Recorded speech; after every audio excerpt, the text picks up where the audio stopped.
Hello everyone, welcome to rapid fire revision round. तो चलिए start करते हैं रैपिड फायर रिवीजन। आइए देखते हैं। यंत्र इंडिया लिमिटेड को रक्षा मंत्रालय द्वारा किस चीज़ का दर्जा प्रदान किया गया है? तो जो यंत्र इंडिया लिमिटेड को रक्षा मंत्रालय द्वारा मिनी यंत्र श्रेणी प्रथम का दर्जा दिया गया है। तो जो यंत्र को मिला, आपने क्या याद रखना है ट्रिक? यंत्र को मिला मिनी रत्न, यंत्र को मिला मिनी रत्न। ठीक है। रक्षा मंत्रालय कौन है रक्षा मंत्रालय? तो मंत्री हैं, रक्षा मंत्रालय के मंत्री हैं राजनाथ सिंह। कौन है बच्चे? राजनाथ सिंह। ठीक है जी, राजनाथ सिंह जी जो है इसके रक्षा मंत्रालय के मंत्री हैं। और देखो, ये जो आप देख रहे हो ना, यंत्र इंडिया लिमिटेड, ये एक 7 जो पब्लिक सेक्टर अंडरटेकिंग बनी थी, 7 जो पब्लिक सेक्टर अंडरटेकिंग है ना, उसमें से ये एक है जो बनी थी आफ्टर कॉर्पोराइजेशन हुई थी, ऑर्डिनेंस फैक्ट्री उसके बाद बनी थी। तो 7 बनी थी, वो 7 डिफेंस पब्लिक सेक्टर अंडरटेकिंग में से ये एक है यंत्र इंडिया लिमिटेड। और ये जो ऑर्डिनेंस फैक्ट्री बनी थी अक्टूबर 2021 के समय बनी थी, जिसमें मतलब बेसिकली यही होता था कि यार देखो, आप बंदों को काम पे कब रखोगे? तो कहने का मतलब सिंपल यही है कि यार कॉर्पोरेटाइजेशन जो हुई है, यानी जितना कमाओगे उतना खाओगे वाली बात है। समझ गए? आओ आगे बात करते हैं। अरुणाचल प्रदेश की जो पर्वतारोही है, क्या नाम है उसका? अरुणाचल प्रदेश की पर्वतारोही ने दक्षिण अमेरिका की सबसे ऊंची चोटी, दक्षिण अमेरिका यानी साउथ अमेरिका, अरुणाचल प्रदेश की जो पर्वतारोही है यानी माउंटेनियर है, उसकी दक्षिण अमेरिका की सबसे ऊंची चोटी जिसका नाम है माउंट एकोकागुआ को फतेह किया। ठीक है ना? तो अब इसको आप ऐसे याद रखोगे।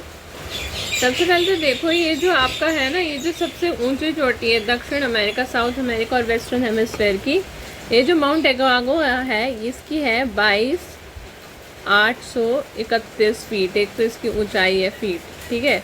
और सबसे इम्पॉर्टेंट एक और बात मैं आपको बता दूं कि ये अर्जेंटीना के अंदर पड़ती है। और 7 जो आपकी वो है ना, 7 ये आपका 7 समिट एक्सपेडिशन का पार्ट था। किसका? 7 समिट एक्सपेडिशन का ये पार्ट था। ठीक है जी, समिट एक्सपेडिशन। आइए, हाँ, तो अब हम याद कर रहे थे, इसको आप ऐसे याद रखो। अरुण चढ़ा, किधर चढ़ा? अरुण चढ़ा पर्वत कब चढ़ा? दक्षिण अमेरिका का जो सबसे ऊंची चोटी वाला पर्वत है माउंट एकागुआ, वहाँ पे चढ़ा। और उसी पर उसको तो कबाकियानो है ना, तो कब चढ़ा से याद रखो। कबाकियानो नाम है बंदे। ठीक है। कबाकियानो लड़की है जो चढ़ी, अरुणाचल प्रदेश की है, अरुणाचल प्रदेश से बिलोंग करती है बेसिकली। और साउथ अमेरिका और वेस्टर्न हेमिस्फीयर की सबसे ऊंची चोटी है माउंट एकागुआ, जिसकी जो मैंने आपको बताई 22,831 फीट ऊंचाई है। ठीक है, उसको फतेह कर लिया है। बहुत बढ़िया। आगे देखिए, कह रहा भारतीय रेलवे के साबरमती रेलवे स्टेशन, भारतीय रेलवे का कौन सा रेलवे स्टेशन है? साबरमती रेलवे स्टेशन पर भारत की पहली LNG diesel dual fuel demo train शुरू की है ना। तो भारतीय रेलवे ने क्या करी? साबरमती के रेलवे स्टेशन पर पहली ठीक है, पहली LNG diesel dual fuel demo train शुरू की है। तो ये जो निर्णय है ये एक अहम कदम है। ये भारतीय रेलवे वालों ने एक बहुत ही अहम कदम उठाया। तो कहाँ पर? अहमदाबाद गुजरात में। तभी जो रेलवे स्टेशन का नाम है वो भी क्या है? साबरमती रेलवे स्टेशन है। वहाँ पर पहली LNG ड्यूअल डेमो फ्यूल, यानी जब कभी LNG का यूज़ हो तो LNG, फिर डीजल तो डीजल, ड्यूअल डेमो ट्रेन शुरू की गई, यानी शॉर्ट डिस्टेंस के लिए कह लो। तो ये 14,000 हॉर्स पावर जो था, 14,000 horse power HP horse power वाली ट्रेन को अपग्रेड कर, और जिसने 40% कोशिश की है कि कन्वेंशनल जो डीजल है ना, 40% कोशिश की गई है उसे LNG के साथ रिप्लेस करा जाए। देखो, केंद्रीय मंत्री और साथ ही साथ अभी कॉमर्स के इंडस्ट्री के मिनिस्टर भी यही हैं, अमित शाह ने भारत के पहले सहकारी आधारित ride hailing platform Bharat taxi को नई दिल्ली में लॉन्च किया। 5 फरवरी को करा था विज्ञान पथ पे, ठीक है, अमित शाह जी ने लॉन्च किया। अब इसमें आपने कन्फ्यूज़न हुई कि आपको नितिन गडकरी की, वो ट्रांसपोर्ट के मिनिस्टर हैं पर इसके नहीं है, ठीक है। तो मतलब अमित शाह लॉन्च करने वाले भारत टैक्सी ये हैं ताकि भी ये थोड़ा फेयर प्राइसिंग हो, है ना, और चीज़ों में थोड़ी सी फेयरनेस आए।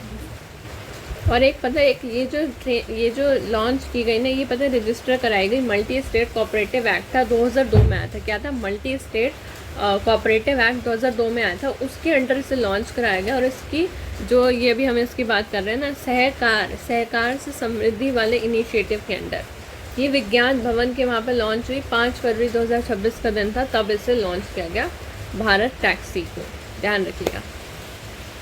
अब नेक्स्ट देखो ज़रा, राजस्थान का जो कौन सा वो है, राजस्थान का कौन सा ज़िला है जो आपका 2047 तक सभी के लिए बीमा पहल के तहत भारत का पहला पूर्णतः बीमा ज़िला बना। तो भारत का जो पहला पूर्णतः यानी कम्प्लीटली बीमा ज़िला बना है, ठीक है।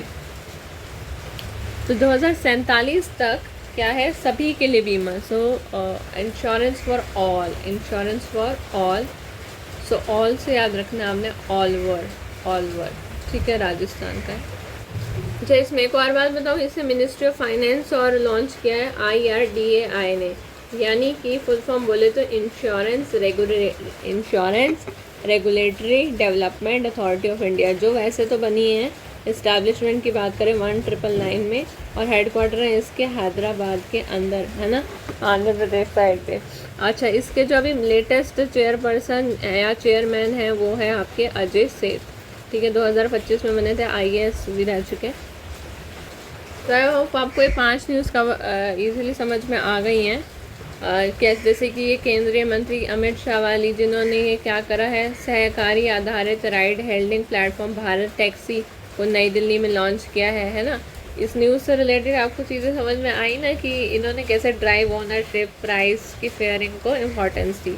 राजस्थान का अलवर ज़िला जो 2047 तक सभी के लिए बीमा करेगा, और ये पहला बना है भारत के तहत, पहला पूर्णतः यानी कम्प्लीटली बीमित ज़िला है राजस्थान का अलवर। और इसमें अगर बात करें ना, इसमें 9 तो गाँवों को इंश्योर किया गया है, 9 गाँवों की बात करें, 9 विलेजेस, और इंडिविजुअल लेवल पे बात करें तो आई थिंक 1397 इंडिविजुअल्स हैं जिनको अलग आइडेंटिफाई किया गया। बाकी देख लो, भारतीय रेलवे ने अहमदाबाद के साबरमती रेलवे स्टेशन पर भारत की पहली LNG डीजल फ्यूल जो है डेमो ट्रेन शुरू की। अरुणाचल प्रदेश की पर्वतारोही कबाक यानों ने दक्षिण अमेरिका की सबसे ऊंची चोटी माउंट एकागोनो को फतेह किया। यंत्र इंडिया लिमिटेड को रक्षा मंत्रालय द्वारा मिनी यंत्र श्रेणी का दर्जा भी प्रदान किया गया है। 1367 इंडिविजुअल्स को आइडेंटिफाई किया अलवर ज़िले में। चलो अब आगे बढ़ते हैं, आइए नेक्स्ट आ जाइए, वीओ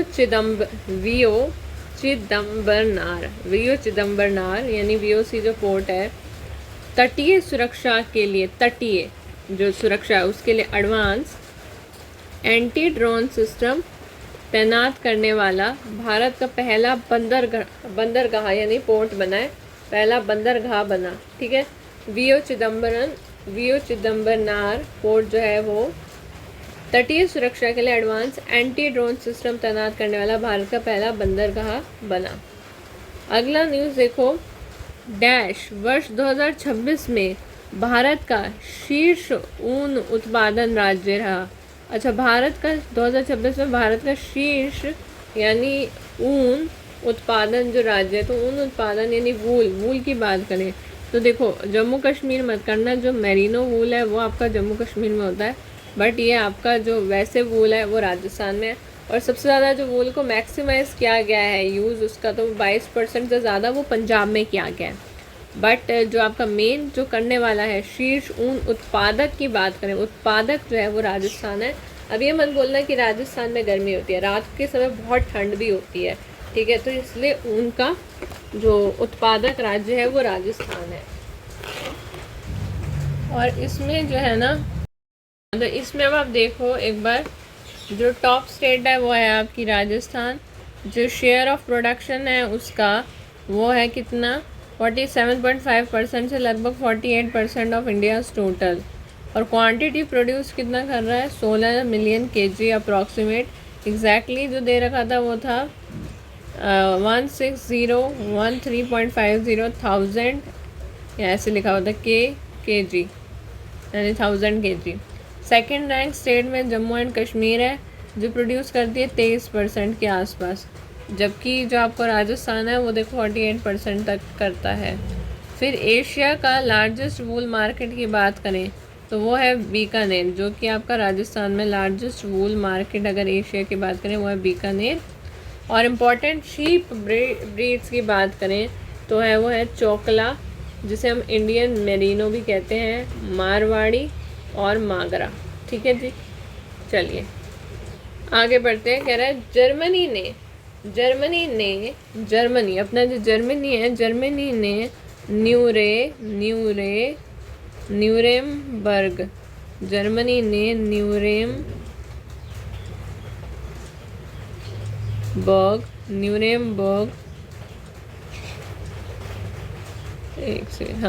न्यूरेमबर्ग में आयोजित बायोफैक 2026 ट्रेड फेयर, बायोफैक जो 2026 में ट्रेड फेयर हो रहा है, भारत को क्या करा है, भारत को किस रूप में चुना है, तो भारत को जो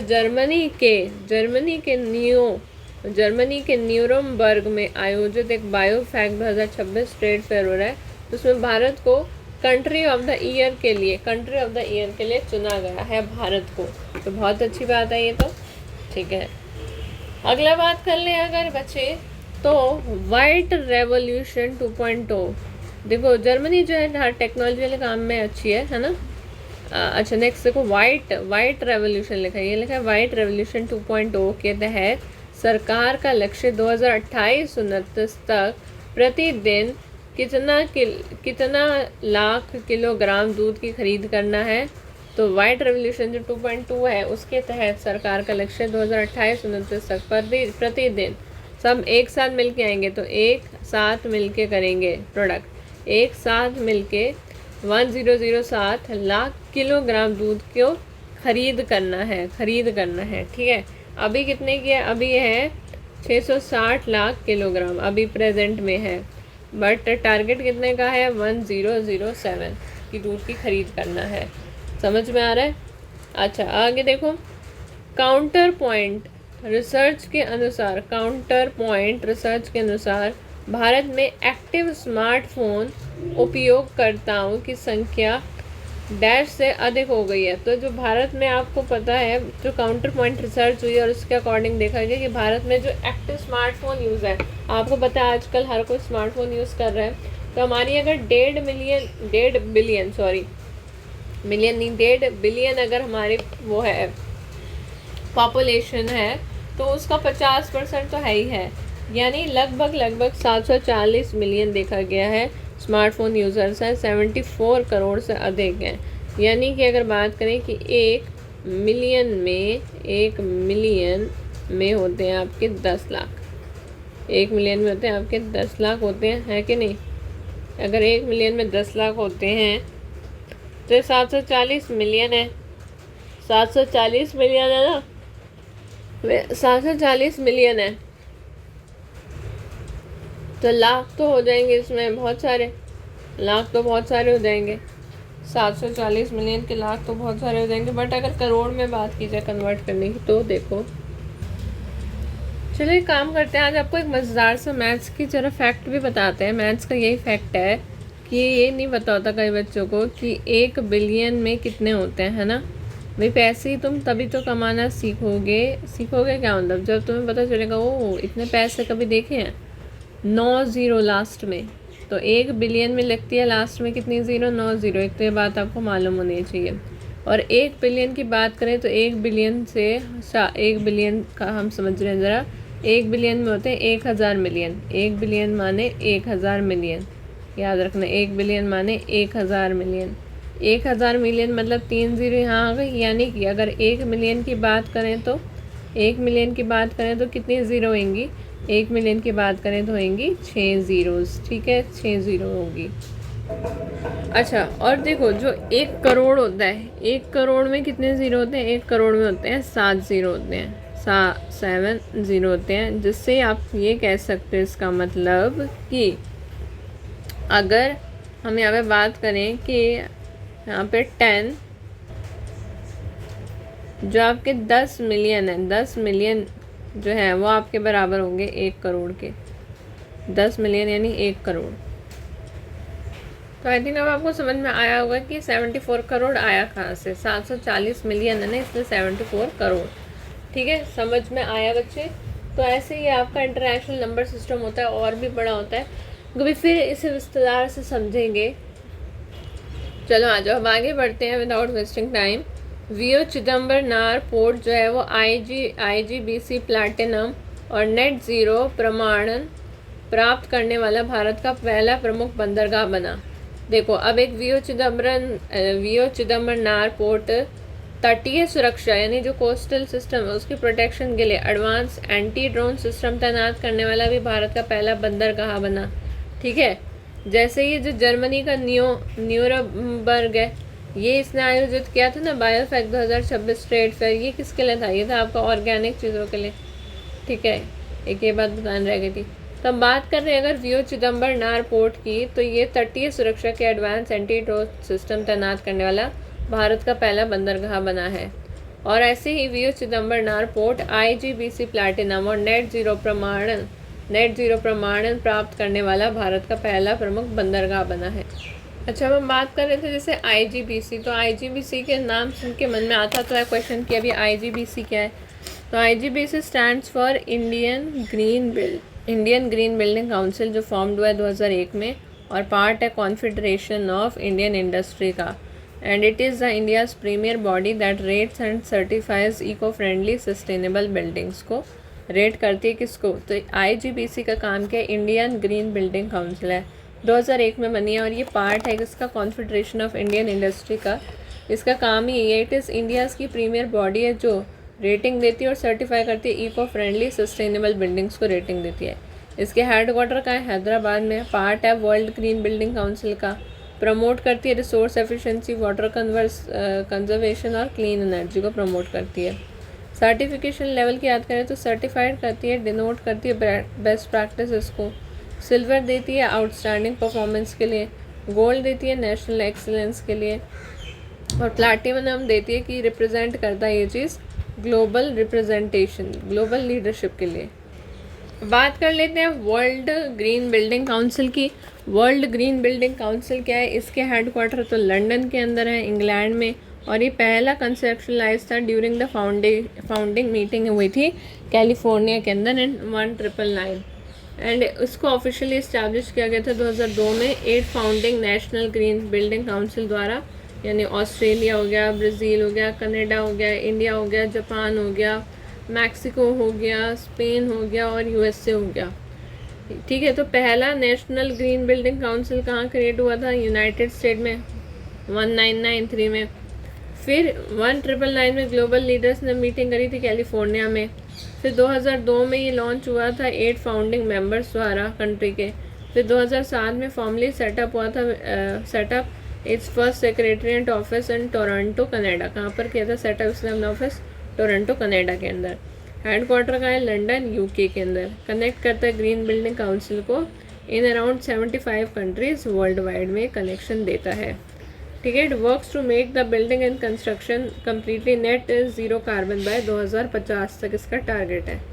और इधर ये हमने जो ये Indian green council building council का मैंने आपको बता ही दिया 2001 में है, और ये पार्ट है कॉन्फेडरेशन ऑफ इंडियन इंडस्ट्री का, CII का, हैदराबाद में। और बात कर लें अगर इस कॉन्फेडरेशन ऑफ इंडियन इंडस्ट्री की CII की, तो एक non government non profit association है जो फाउंड हुई है 1895 के अंदर। इसके हेडक्वार्टर हैं आपको मिल जाएंगे नई दिल्ली के अंदर। ठीक है, तो नॉन गवर्नमेंटल ट्रेड ऑर्गेनाइजेशन है, over 9500 direct and indirect member organization. Nuremberg की बात करें, न्यूरमबर्ग जो है वो नॉट अ कैपिटल सिटी नहीं है, ये सेकेंड लार्जेस्ट सिटी है जर्मन में। ये सब एक्चुअली बातें मैंने कहा, एक आपको आइडिया होना चाहिए है क्या चीज़। एक फेडरल स्टेट ऑफ बावेरिया के अंदर जो है सेकेंड लार्जेस्ट सिटी है जर्मन के अंदर, ठीक है, behind मुनिच, which is the state capital. Nuremberg does serve as an unofficial capital and largest city of historic Franconia region, and it was undeclared capital of Holy Roman Empire. तो ये free state of Bavaria में located है और unofficial capital है Franconia reason की, middle Franconia की। Historical role यही है कि मेजर इंपीरियल सेंटर है और रेजिडेंट है for the kings of holy king empire, ठीक है। तो ये सब वो बातें हैं जो आपने पढ़ी है। तो अब इससे न्यूज़ आपने क्या पढ़ी है कि जर्मनी के न्यूरमबर्ग में आयोजित बायोफेक 2026 ट्रेड फेयर में भारत को कंट्री ऑफ द ईयर चुना गया है, ठीक है। चलो ज़्यादा कंफ्यूज नहीं होना है। अब आ जाओ तुम इस पर, हम बात कर लेते हैं। वियो चिदम्बरम पोर्ट जो है IBGC प्लैटिनम और नेट ज़ीरो प्रमाणन प्राप्त करने वाला भारत का पहला प्रमुख बंदरगाह बना है। तो ये IGBC प्लैटिनम क्या है पता चला, वही चीज़ है। भारत का पहली राष्ट्रीय गौ संस्कृति संग्रहालय उत्तर प्रदेश के कहाँ पर है, मथुरा में स्थित दीनदयाल उपाध्याय पशु चिकित्सा विश्वविद्यालय में स्थित है। तो जो भारत का पहली राष्ट्रीय गो संस्कृति संग्रहालय है वो उत्तर प्रदेश के मथुरा के अंदर है। कृष्ण जी भी मथुरा में गायों के साथ खेलते थे, तो वहाँ के दीनदयाल उपाध्याय, दीनदयाल है हमारे कान्हा जी, दीनदयाल उपाध्याय पशु चिकित्सा विश्वविद्यालय में स्थित है। अगला देखिए केंद्रीय मंत्री की बात कर रहे हैं। किसकी? केंद्रीय मंत्री शिवराज सिंह चौहान ने किसानों के लिए क्या किया है, AI आधारित डिजिटल प्लेटफॉर्म जिसका नाम है भारत विस्तार को जयपुर, कहाँ लॉन्च किया है, ये भी पूछ सकता है, जयपुर में लॉन्च किया है, ठीक है। तो केंद्रीय मंत्री कौन है? शिवराज सिंह चौहान ने किसानों के लिए AI आधारित डिजिटल प्लेटफॉर्म भारत विस्तार को जयपुर में लॉन्च किया है। अगला देखो ऑल चिकी लिपि, ओल ऐसे लिखे, ओल चिकी जो स्क्रिप्ट है, ओल चिकी स्क्रिप्ट जो है वो संथाली भाषा की लिपि ने 2026 में अपनी स्थापना के 100 वर्ष पूरे किए हैं। तो जो ओल चिकी लिपि है इसने 2026 में अपनी स्थापना के 100 वर्ष पूरे किए हैं। और इसको ना वैसे 1925 में आए थी ओल चिकी लिपि स्क्रिप्ट, कब आई थी? 1925 में रघुनाथ मुर्मू लाए थे। अब इसको 100 वर्ष पूरे हो गए हैं। और आपको पता ही है हम उसकी बात करते हैं तो 8वें स्केड्यूल में हम जब पढ़ते हैं कि पहले 14 थी, फिर 1 हुई, फिर आपका 1, फिर 3, फिर 4, एक तो ये हो गया, ठीक है। और हम बात करें अपनी नेक्स्ट भारतीय खाद्य निगम जो आपका भारतीय खाद्य निगम है, वर्ल्ड जो भारतीय खाद्य निगम है FCI ने वैश्विक भुखमरी से राहत के लिए विश्व खाद्य कार्यक्रम वर्ल्ड फूड प्रोग्राम के साथ 2 लाख मेट्रिक टन चावल आपूर्ति का समझौता किया। तो जो भारतीय खाद्य निगम वालों ने FCI ने फूड कॉरपोरेशन ऑफ इंडिया यानी कि उसने क्या किया, वैश्विक भुखमरी से राहत के लिए विश्व खाद्य कार्यक्रम वर्ल्ड फूड प्रोग्राम के साथ 2 लाख मेट्रिक टन चावल आपूर्ति का समझौता किया है।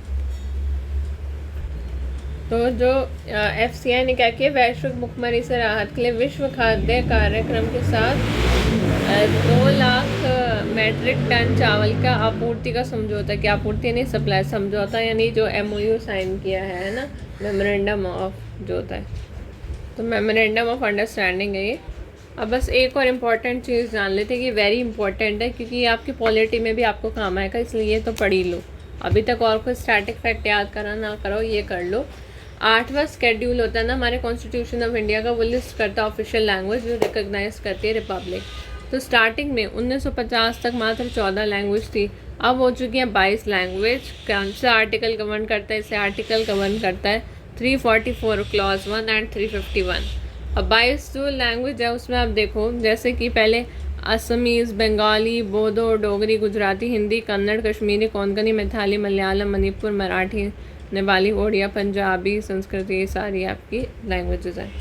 इसमें जो आपने मेन बात देखनी है कि पहले जैसे मैंने आपको बताया ना 14 लैंग्वेज थी, फिर पहले यानी 1967 के अंदर जो आपका 21वां कॉन्स्टिट्यूशनल अमेंडमेंट एक्ट आया था 1967 में, उसमें सिंधी को ऐड किया गया, 1 हो गई, सिंधी ऐड किया गया। फिर 71st कॉन्स्टिट्यूशनल अमेंडमेंट एक्ट 1992 के अंदर कोंकणी, मणिपुरी, नेपाली, ये 3 ऐड की गई, कोंकणी, मणिपुरी, नेपाली, तो ये हो गई 3। ये इंपॉर्टेंट चीज़ ये याद करूँ। फिर 2003 में आया 92nd कॉन्स्टिट्यूशनल अमेंडमेंट एक्ट 2003 के अंदर आया, उसमें 4 ऐड की गई, बोडो, डोगरी, मैथिली, संथाली, 4 हो गई, ठीक है। और 2011 में एक आया, उसमें स्पेलिंग जो है ओडिया की वो चेंज करिए ओडिया में, ये 2011 में आया। तो जो इम्पॉर्टेंट चीज़ है ना, वो ये जो पार्ट अभी हाईलाइटेड है, this is very very important. एक बार फिर देख लेते हैं भाई। जैसे ही हम बात करेंगे 21वें कॉन्स्टिट्यूशनल अमेंडमेंट एक्ट की, सबसे पहले तो हमें उसका ईयर याद नहीं आएगा। ईयर याद करने का तरीका है कि 19, इतना तो बताइए 19, अच्छा 50 के तो बाद ही होगा ऑब्वियसली, है ना, 50 के तो बाद ही होगा। अब देखो, अब ये होगा आपका 67, 1967 क्या होगा 67, ठीक है ना।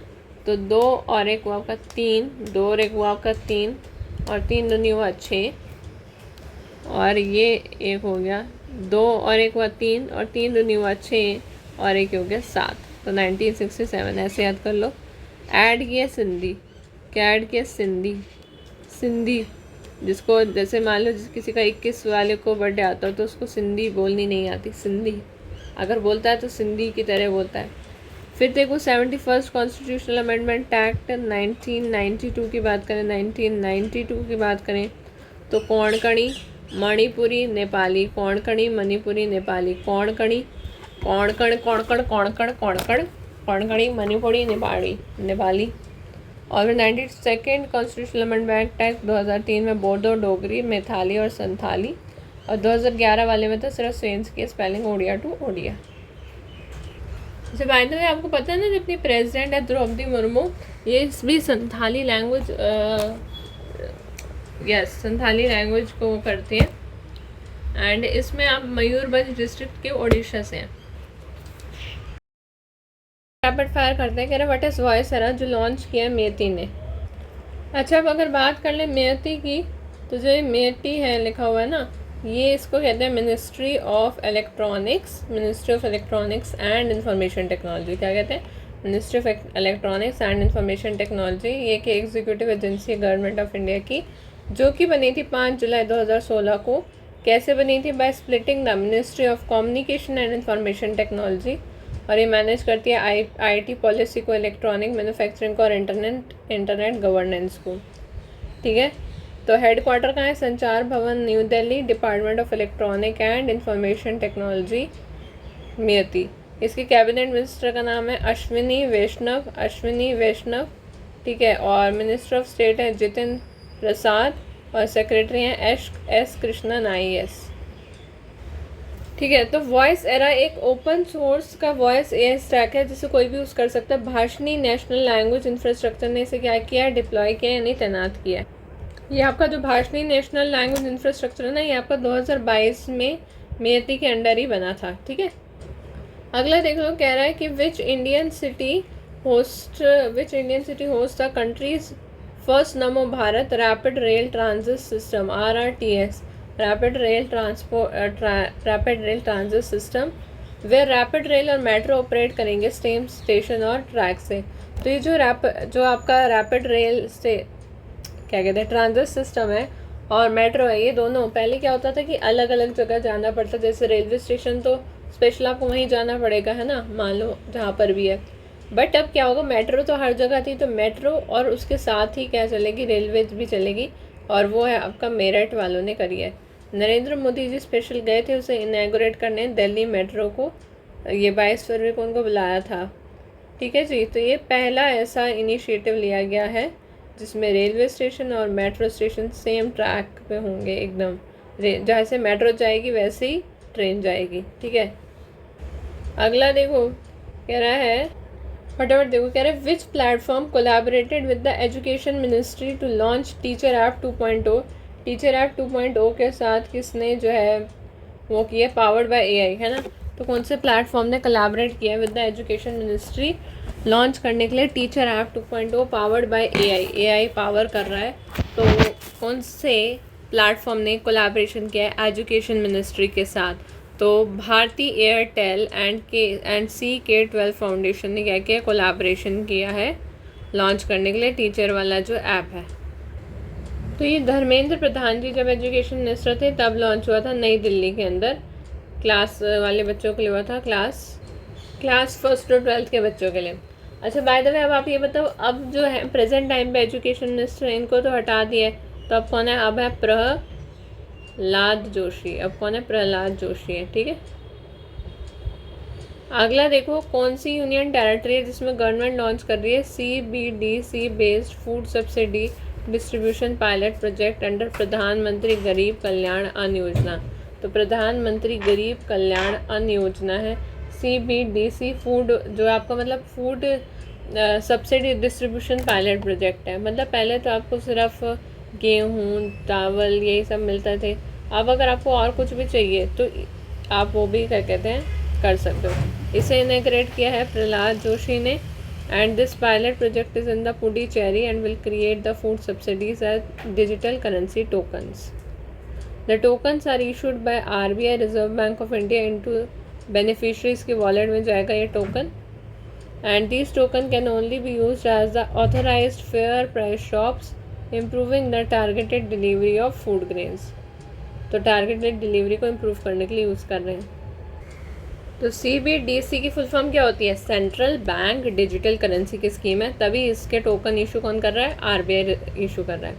अगला देखो, विच रेलवे जोन, ये समझ में आ गया ना? अच्छा इसमें आप ऐसे याद करोगे, याद करने का ट्रिक बता देती हूँ कि गरीब में बट रही है तो क्या बटती है गरीब में? पूड़ी छोले, तो यहाँ पे पूड़ी चेरी याद रखना, पूड़ी चेरी। अच्छा नेक्स्ट देखो, कौन सा जो रेलवे जोन है उसने लॉन्च किया है इंडिया का पहला digital freight e market place app rail parcel app. तो रेल पार्सल ऐप लॉन्च किया है साउथ सेंट्रल जोन ने, साउथ सेंट्रल रेलवे ने लॉन्च किया smart rail parcel app at Secunderabad. It offers end to end parcel booking via smartphone, door step pickup, delivery, real time tracking. India का railway goal of handling है 300 million tons of cargo by 2030 तक, ये target है। सिकंदराबाद तो आपके तमिल में है, sorry Secunderabad आपके तेलंगाना में, गलत बोल दिया, तेलंगाना में सिकंदराबाद, तेलंगाना के अंदर है।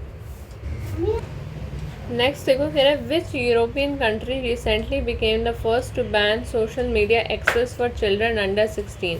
तो अंडर 16 के बच्चों के लिए जो है सोशल मीडिया बैन करने वाला यूरोपियन कंट्री का नाम है स्पेन। सोशल मीडिया क्या दे रही है? पेन दे रही है, तो स्पेन। तो इसे रिवील किया है पेड्रो सेंचेज ने, करा था at world government summit 2026 in Dubai. और स्पेन जो है पहली कंट्री है यूरोप के हिसाब से, ग्लोबली दूसरी कंट्री है after Australia to implement such ban.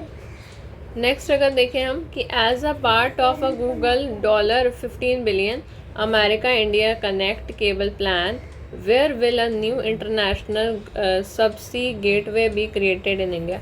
तो एक जैसे गूगल का जो पार्ट है ना, गूगल का $15 बिलियन का एक पार्ट है कि अमेरिका इंडिया को कनेक्ट करना, केबल प्लान है, तो वो आपकी एकदम नीचे से होके जैसे जाती है पानी के नीचे से होके केबल। तो ये उन्होंने एक इंटरनेशनल सबसी गेटवे लगाया है इंडिया के अंदर, और वो लगाया है विशाखापट्टनम के अंदर। ये is announced at India AI impact summit. Google का 5 साल का ये इन्वेस्टमेंट है, ये लिंक करेगा पूरा US इंडिया सदर्न हेमिस्फीयर को प्रॉपर लिंक करेगा। नेक्स्ट देख लो फटाफट, कौन सी कंट्रीज़ हैं जो इन्वॉल्व है फर्स्ट कार्बन क्रेडिट्स में, जिसे अप्रूव किया है यूनाइटेड नेशन ने अंडर पेरिस एग्रीमेंट मैकेनिज्म। तो पेरिस एग्रीमेंट मैकेनिज्म में क्या था, जो कार्बन क्रेडिट होते हैं वो पोल्यूशन से रिलेटेड कुछ होता है। So carbon credit is basically avoiding of 1 metric ton of carbon dioxide equivalent from the atmosphere. ठीक है, तो अब इसमें जो है इसमें कंट्रीज़ के नाम आए हैं साउथ कोरिया एंड म्यांमार। तो UNFCCC यूनाइटेड नेशन जो climate convention on climate change है, इसने क्रेडिट करा है और ये जनरेट करा है from a clean cooking project in Myanmar. और ये टारगेट ने मीट करा साउथ कोरिया और म्यांमार को, है ना। तो ये पहला अप्रूवल था under the Paris agreement crediting mechanism at COP29। और वैसे भी जो COP है ना, ये कॉन्फ्रेंस ऑफ पार्टी 29, ये पता है कहाँ पे हुआ था? ये हुआ था 2024 के अंदर बाकू अज़रबैजान में, अज़रबाईजान में, अज़रबाईजान। नेक्स्ट देख लो फटाफट, कौन सी स्टेट है जो बनी है इंडिया की second state to publish a bird atlas. Bird को हम क्या कहते हैं, गो गो गो। तो यहाँ पे गोवा में है और गोवा में पूरा एक वो मैप रहेगा कि कौन सी बर्ड कहाँ पर है। पहली बनी है केरला में, ये इंडिया की सेकंड है, दूसरे नंबर के, ध्यान रखना, ठीक है। तो द बर्ड रिलीज हुई थी during the 9th bird festival majestic महाडी। The birds of Goa Konkani nomenclature special distribution है एक। नेक्स्ट अगर आए सरस आजीविका मेला 2026 जो शोकेश करता है रूरल क्राफ्ट्स को और लखपति दीदी इनिशिएटिव को। तो दीदी लखपति है तो हमारी गुरु बन गई है, तो ये गुरुग्राम हरियाणा की न्यूज़ है। ये आपका लेजर वैली पार्क ग्राउंड में हुआ था गुरुग्राम के अंदर 10 से 26 फरवरी तक। It represents a mini India focusing on rural craft and women entrepreneurship.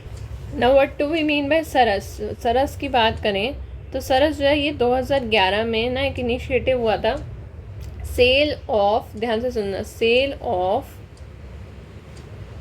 Articles. Cell किसकी करेंगे, आर्टिकल्स की, ऑफ रूरल जो गरीब आर्टिस्टन्स है ना, आर्टिस्टन्स, उनकी सोसाइटी को हम कहते हैं सरस। तो सरस आजीविका मेला 2026 टू शो रूरल क्राफ्ट्स, ठीक है, एंड लखपति दीदी इनिशिएटिव है, इसमें गुरुग्राम हरियाणा। नेक्स्ट देखो कौन सी डिस्ट्रिक्ट जो है वो मध्य प्रदेश में, which district in Madhya Pradesh was selected as the pilot district for the world's largest grain storage plan in cooperative sector, तो दैट इज बालघाट।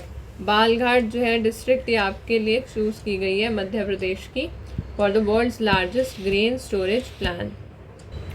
नेक्स्ट देख लो, इंडिया का पहला म्यूजिकल पाथ जो सॉन्ग प्ले करता है जय हो, जब व्हीकल्स वहाँ पे स्पेसिफिक स्पीड से चलती है ना तो वो जय हो चलता है मुंबई के अंदर। ये लोकेटेड है on the Mumbai coastal road. जय हो प्ले होता है 60 से 80 किलोमीटर के स्पीड पे Mumbai coastal road from Nariman point to Worli. Nariman point है टू वर्ली, वहाँ तक जाता है Nariman point to Worli, named as Sangeet Marg, opened by CM Devendra Fadnavis.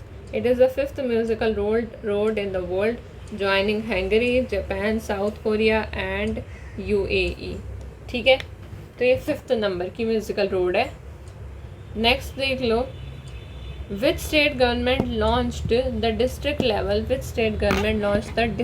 Level manuscript digitisation initiative under the Gyan Bharatam mission.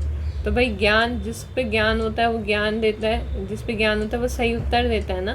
तो सही उत्तर से आपने याद रखना है यूपी। सही उत्तर तो कौन देता है, उत्तर प्रदेश। तो under the Gyan Bharatam mission revive the intellectual heritage, UP government ने डायरेक्ट किया डिस्ट्रिक्ट्स को to identify and digitise rare text and manuscript. तो जो चीफ डेवलपमेंट ऑफिसर है CDO इन ईच डिस्ट्रिक्ट, ये एक्ट करता है एज अ नोडल ऑफिसर। तो CDO एक्ट करता है as a nodal officer. Defence की न्यूज़ को देख लेते हैं बच्चे एक बार फटाफट से। एक्सरसाइज जो अग्नि परीक्षा है वो एक जॉइंट ट्रेनिंग एक्सरसाइज है जो कंडक्ट हो रही है अरुणाचल प्रदेश में। कहाँ पर, अरुणाचल प्रदेश में हो रही है। इंडियन आर्मी और कौन सी पैरा मिलिट्री फोर्स के बीच में, यानी इंडियन आर्मी तो है ही है शामिल। एक्सरसाइज का नाम है अग्नि परीक्षा, अरुणाचल प्रदेश के अंदर हो रही है। तो वो जो जिस पैरा मिलिट्री फोर्स के साथ हो रही है उसका नाम है इंडो तिब्बतियन बॉर्डर पुलिस। क्या है, इंडो तिब्बतियन बॉर्डर पुलिस, ठीक है। अब आप इसको ऐसे याद कर सकते हो कि अरुणाचल प्रदेश के पास एक तो चाइना लगता है, तो वहाँ पे इंडो तिब्बतियन बॉर्डर पुलिस ही है। और दूसरा मैं अगर आपको बताऊँ कि आप सोचो कौन से ज़्यादा लोग खतरनाक हैं, पाकिस्तान वाले एक चाइना वाले।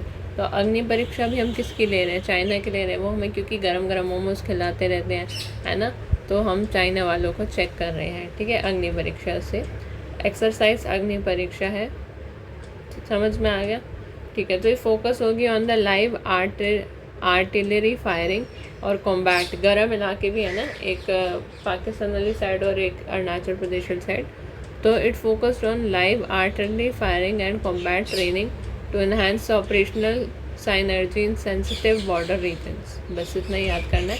नेक्स्ट देख लो, नेक्स्ट कह रहा है the 13th India Kyrgyzstan joint military exercise, इसका नाम है खंजर 13, यस 13, खंजर 13 ऐसे लिखते हैं। सो 13 नंबर का है, इंडिया और किर्गिस्तान के बीच में, इंडिया और किर्गिस्तान के बीच में जॉइंट मिलिट्री एक्सरसाइज है। और ये कौन से स्टेट में हो रही है? इंडिया के साथ, ठीक है। तो ये किर्गिस्तान, इंडिया और किर्गिस्तान की मिलिट्री एक्सरसाइज है 13वें नंबर की। और एक्सरसाइज का नाम क्या? खंजर। के फॉर खंजर, के से किर्गिस्तान, एक तो ये बात हो गई। और खंजर कहाँ से गिरा है? आसमान से गिरा है, आसमान से गिरा है इस बार, तो यानी असम। ये आपकी ट्रिक है, कहाँ से गिरा? आसमान से, असम। अब ये जो एक्सरसाइज है खंजर 13, ये 4 से 17 फरवरी 2026 को हुई थी। कहाँ पर हुई थी? असम में भी अगर एग्जैक्टली बात की जाए तो हुई थी मीसामारी पे, मीसामारी में हुई थी। सही है बच्चे? बिल्कुल। It involves India's parachute regiment, India की जो पैराचूटे रेजिमेंट है स्पेशल फोर्सेस वो, और किर्गिस्तान की साइड से स्कॉर्पियन ब्रिगेड। तो किर्गिस्तान की साइड से scorpion brigade, this is also important. और इंडिया की साइड से parachute regiment special forces, very important. It focus on the counter terrorism and urban warfare पे फोकस करता है, counter terrorism and urban warfare पे focus करता है। नेक्स्ट देख लो यार, what is the strike range? Strike range बतानी है आपको अग्नि 3 बैलिस्टिक मिसाइल की। बैलिस्टिक मिसाइल है तो एकदम जहाँ पर हमने फोकस करके छोड़ी उधर ही जाएगी, है ना। तो इसको लोकेशन इसकी फिक्स रहती है। और सक्सेसफुली टेस्ट फायर्ड है, किसने करी है? DRDO ने करी है, डिफेंस रिसर्च डेवलपमेंट ऑर्गेनाइजेशन ने किया फरवरी के अंदर। अग्नि 3 इसका नाम है।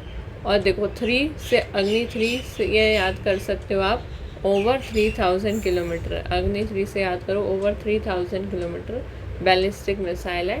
टेस्ट फायर किसने किया? DRDO ने किया। ये बात इंपॉर्टेंट है। ये टेस्ट फायर हुई कहाँ से है? ये टेस्ट फायर हुई है चंडीपुर, ओडिशा से, under the strategic forces command. Strategic forces के कमांड के अंडर इसको हमने चंडीपुर, ओडिशा से टेस्ट फायर किया है। अग्नि 3 की बात करें तो अग्नि 3 क्या है? अग्नि 3 आपकी IRBM है। क्या है बच्चे? IRBM है। IRBM की फुल फॉर्म बोले तो इंटरमीडिएट रेंज बैलिस्टिक मिसाइल। जो रेंज है इसकी ओवर 3000 किलोमीटर। और सबसे इम्पोर्टेंट पॉइंट कि ये फीचर करती है सॉलिड फ्यूल को फीचर करती है। 2 स्टेज का जो सॉलिड फ्यूल डिज़ाइन है उसको फीचर करती है। और it can carry nuclear warheads, और क्या कैरी कर सकती है? न्यूक्लियर वॉरहेड्स को भी कैरी कर सकती है। आया समझ? शाबाश। नेक्स्ट देखो, what is the name of, name बताना है हमें किसका? पहली, अभी तक की पहली indigenous cadet training ship. Cadet training ship, पहली अभी तक की सबसे पहली इंडिजीनियस कैडेट ट्रेनिंग शिप यानी कि CTS है, जिसे लॉन्च किया है, किसने लॉन्च किया है? इंडियन नेवी के लिए। कहाँ पर? LNT कट्टुपाली। तो इसको आप ऐसे याद कर सकते हो कि जो कृष्ण जी है वो ट्रेनिंग दिए थे अर्जुन को। तो अब INS जो कृष्णा है, हमारे जो INS कृष्णा है, ये पहली जैसे इसलिए अभी तक भगवत गीता चल रही है ना, तो पहले इंडिजिनस कैडेट ट्रेनिंग शिप यानी CTS जो लॉन्च की गई है, किसके लिए? लॉन्च फॉर द, किसके लिए लॉन्च की गई है? अपनी इंडियन नेवी के लिए और LNT कट्टुपाली के लिए लॉन्च की गई है।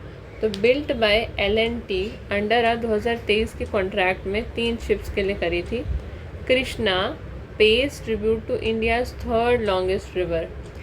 अच्छा, कृष्णा आपको पता है कृष्णा हमारी नदी का नाम भी है, और ये तीसरी लंबी नदी भी है कृष्णा, तो इसलिए उसके नाम पे रखा है हमने।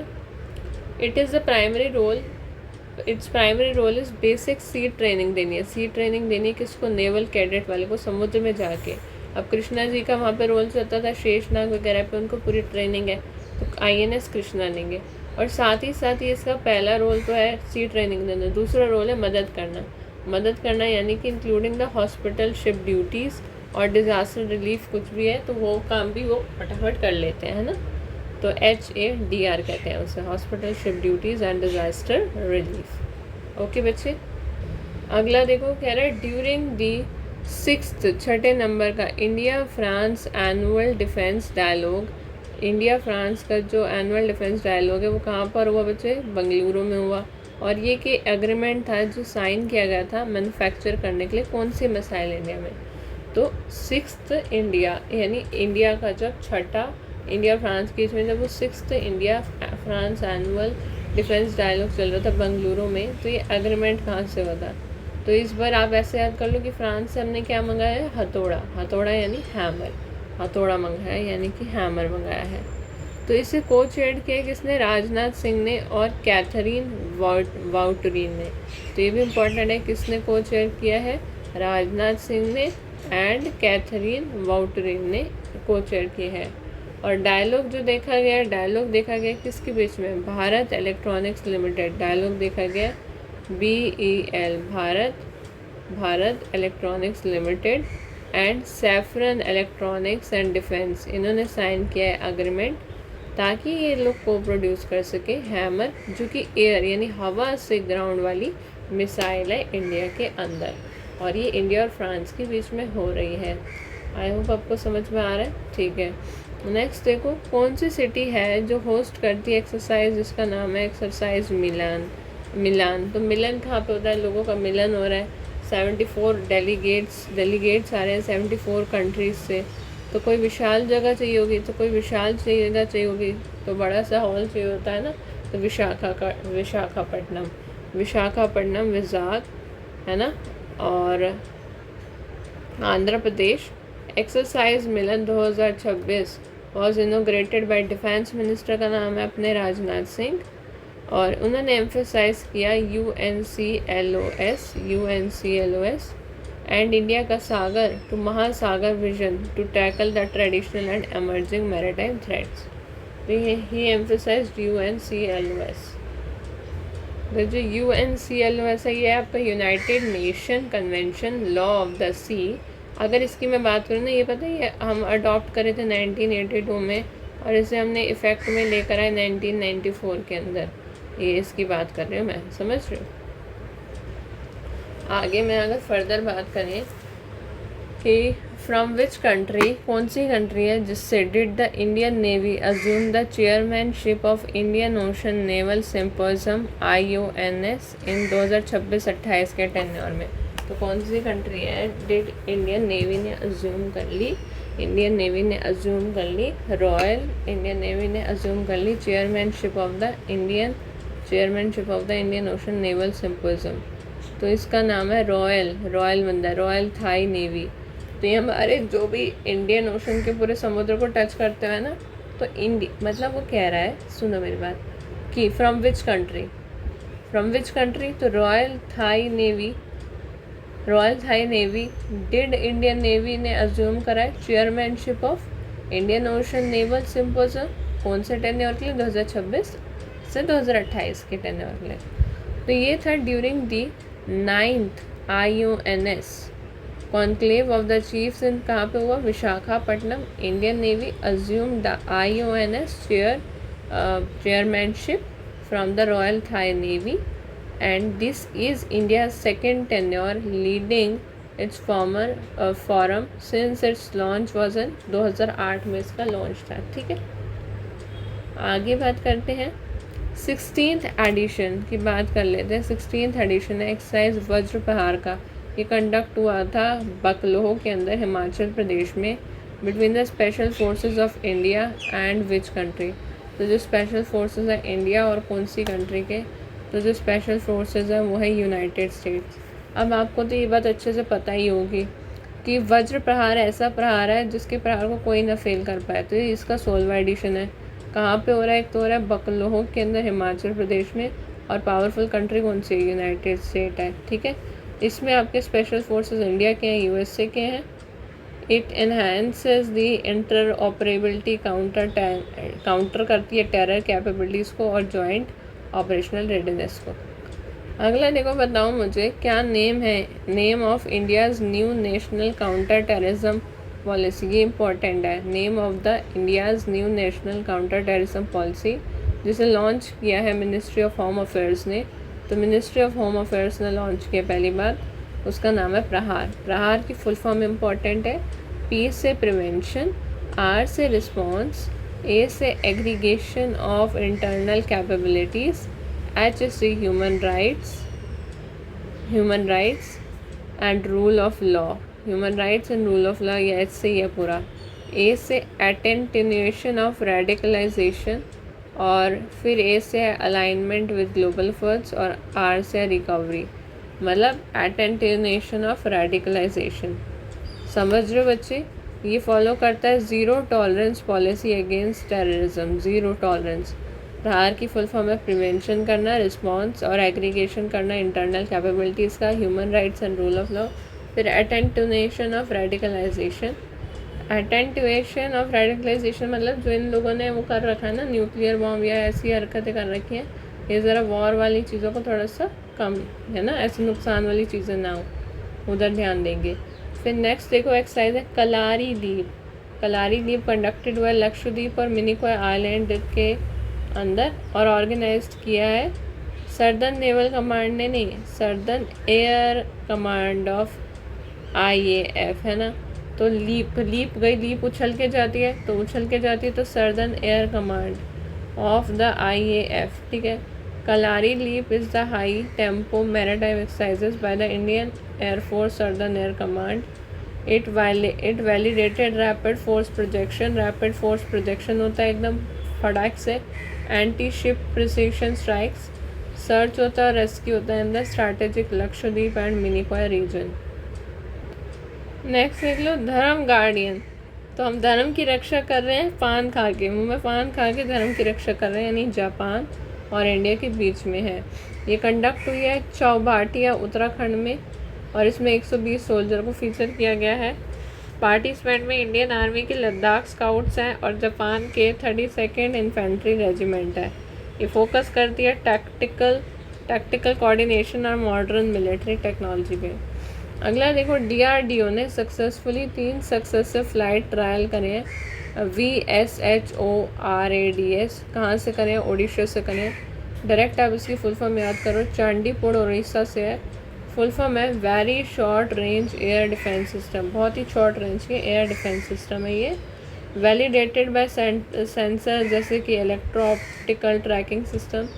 Short range air defence missile is expected to be inducted into Indian arm forces soon. Okay, चलो अब जितना पढ़ा है उसको ज़रा रिवाइज करते हैं फटाफट से। आप मुझे बताते चलना कि अभ्यास अग्नि परीक्षा जो है, अभ्यास अग्नि परीक्षा अरुणाचल प्रदेश में भारतीय सेना और डैश के बीच आयोजित एक संयुक्त प्रशिक्षण अभ्यास है, जिसमें लाइव आर्टिलरी फायरिंग और कॉम्बैट ट्रेनिंग पर ध्यान केंद्रित किया गया है।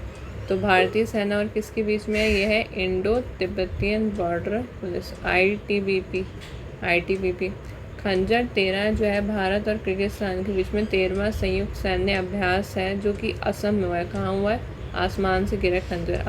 असम के कहाँ पर आयोजित हुआ है? मैंने बताया था, जगह का नाम भी पूछ सकता है, मिसमारी, ठीक है। अब नेक्स्ट बताओ, डैश जो है भारत और अमेरिका की स्पेशल फोर्सेज के बीच हिमाचल प्रदेश के बगलों, ठीक है। तो ये भारत, ये तो चलो होगा, हाँ। हम ये कर रहे थे, डैश भारत और अमेरिका की स्पेशल फोर्सेज के बीच हिमाचल प्रदेश के बगलों में आयोजित 16वां संयुक्त सैन्य अभ्यास है। बताओ क्या होगा? वज्र प्रहार नहीं होगा? वज्र प्रहारी तो होगा ना, किसके? भारत और हिमाचल प्रदेश अमेरिका के बीच में। और ये कहाँ पे हो रहा है? हिमाचल प्रदेश के बकलहोम के अंदर हो रहा है। ओके बच्चे, ठीक है बच्चे, क्लियर है ना? हाँ, ये इसे हाईलाइट करते चलो, डन। ओके, आ गया हो। धर्म गार्डियन जो है, धर्म की रक्षा हम कैसे करेंगे? धर्म की रक्षा हमें करनी है ना भारत और डैश के बीच के उत्तराखंड के चौबाटिया में आयोजित सैन्य अभ्यास, जिसमें लद्दाख स्काउट्स और जापान की 32वीं इन्फेंट्री रेजिमेंट में ने भाग लिया है। तो वो धर्म गार्डियन कौन सा है? वो धर्म गार्डियन है आपका भारत और जापान, है कि नहीं? बिल्कुल। तो चेक कर लेते हैं, आंसर हमारे बिल्कुल सही है। आंसर हमारे सही है कि जो अभ्यास अग्नि परीक्षा है, अग्नि परीक्षा ये अरुणाचल प्रदेश में हो रही है। किसके बीच में हो रही है? भारतीय सेना और IDB Indo Tibetan border police के बीच में आयोजित एक संयुक्त प्रशिक्षण अभ्यास है, जिसमें लाइव आर्टिलरी फायरिंग और कॉम्बैट ट्रेनिंग पर ध्यान केंद्रित किया गया है। फिर है कंजर 13 जो भारत और किर्गिस्तान के बीच 13वां संयुक्त सैन्य अभ्यास है जो कि असम के मिसमारी में आयोजित हुआ है। फिर है वज्र प्रहार जो भारत और अमेरिका की स्पेशल फोर्सेज के बीच हिमाचल प्रदेश के बकलोह में आयोजित 16वां संयुक्त सैन्य अभ्यास है। फिर देखो धर्म गार्डियन जो है भारत और जापान के बीच उत्तराखंड के चौबाटिया में आयोजित सैन्य अभ्यास है जिसमें लद्दाख स्काउट्स और जापान की 32वीं इन्फेंट्री रेजिमेंट ने भी भाग लिया है।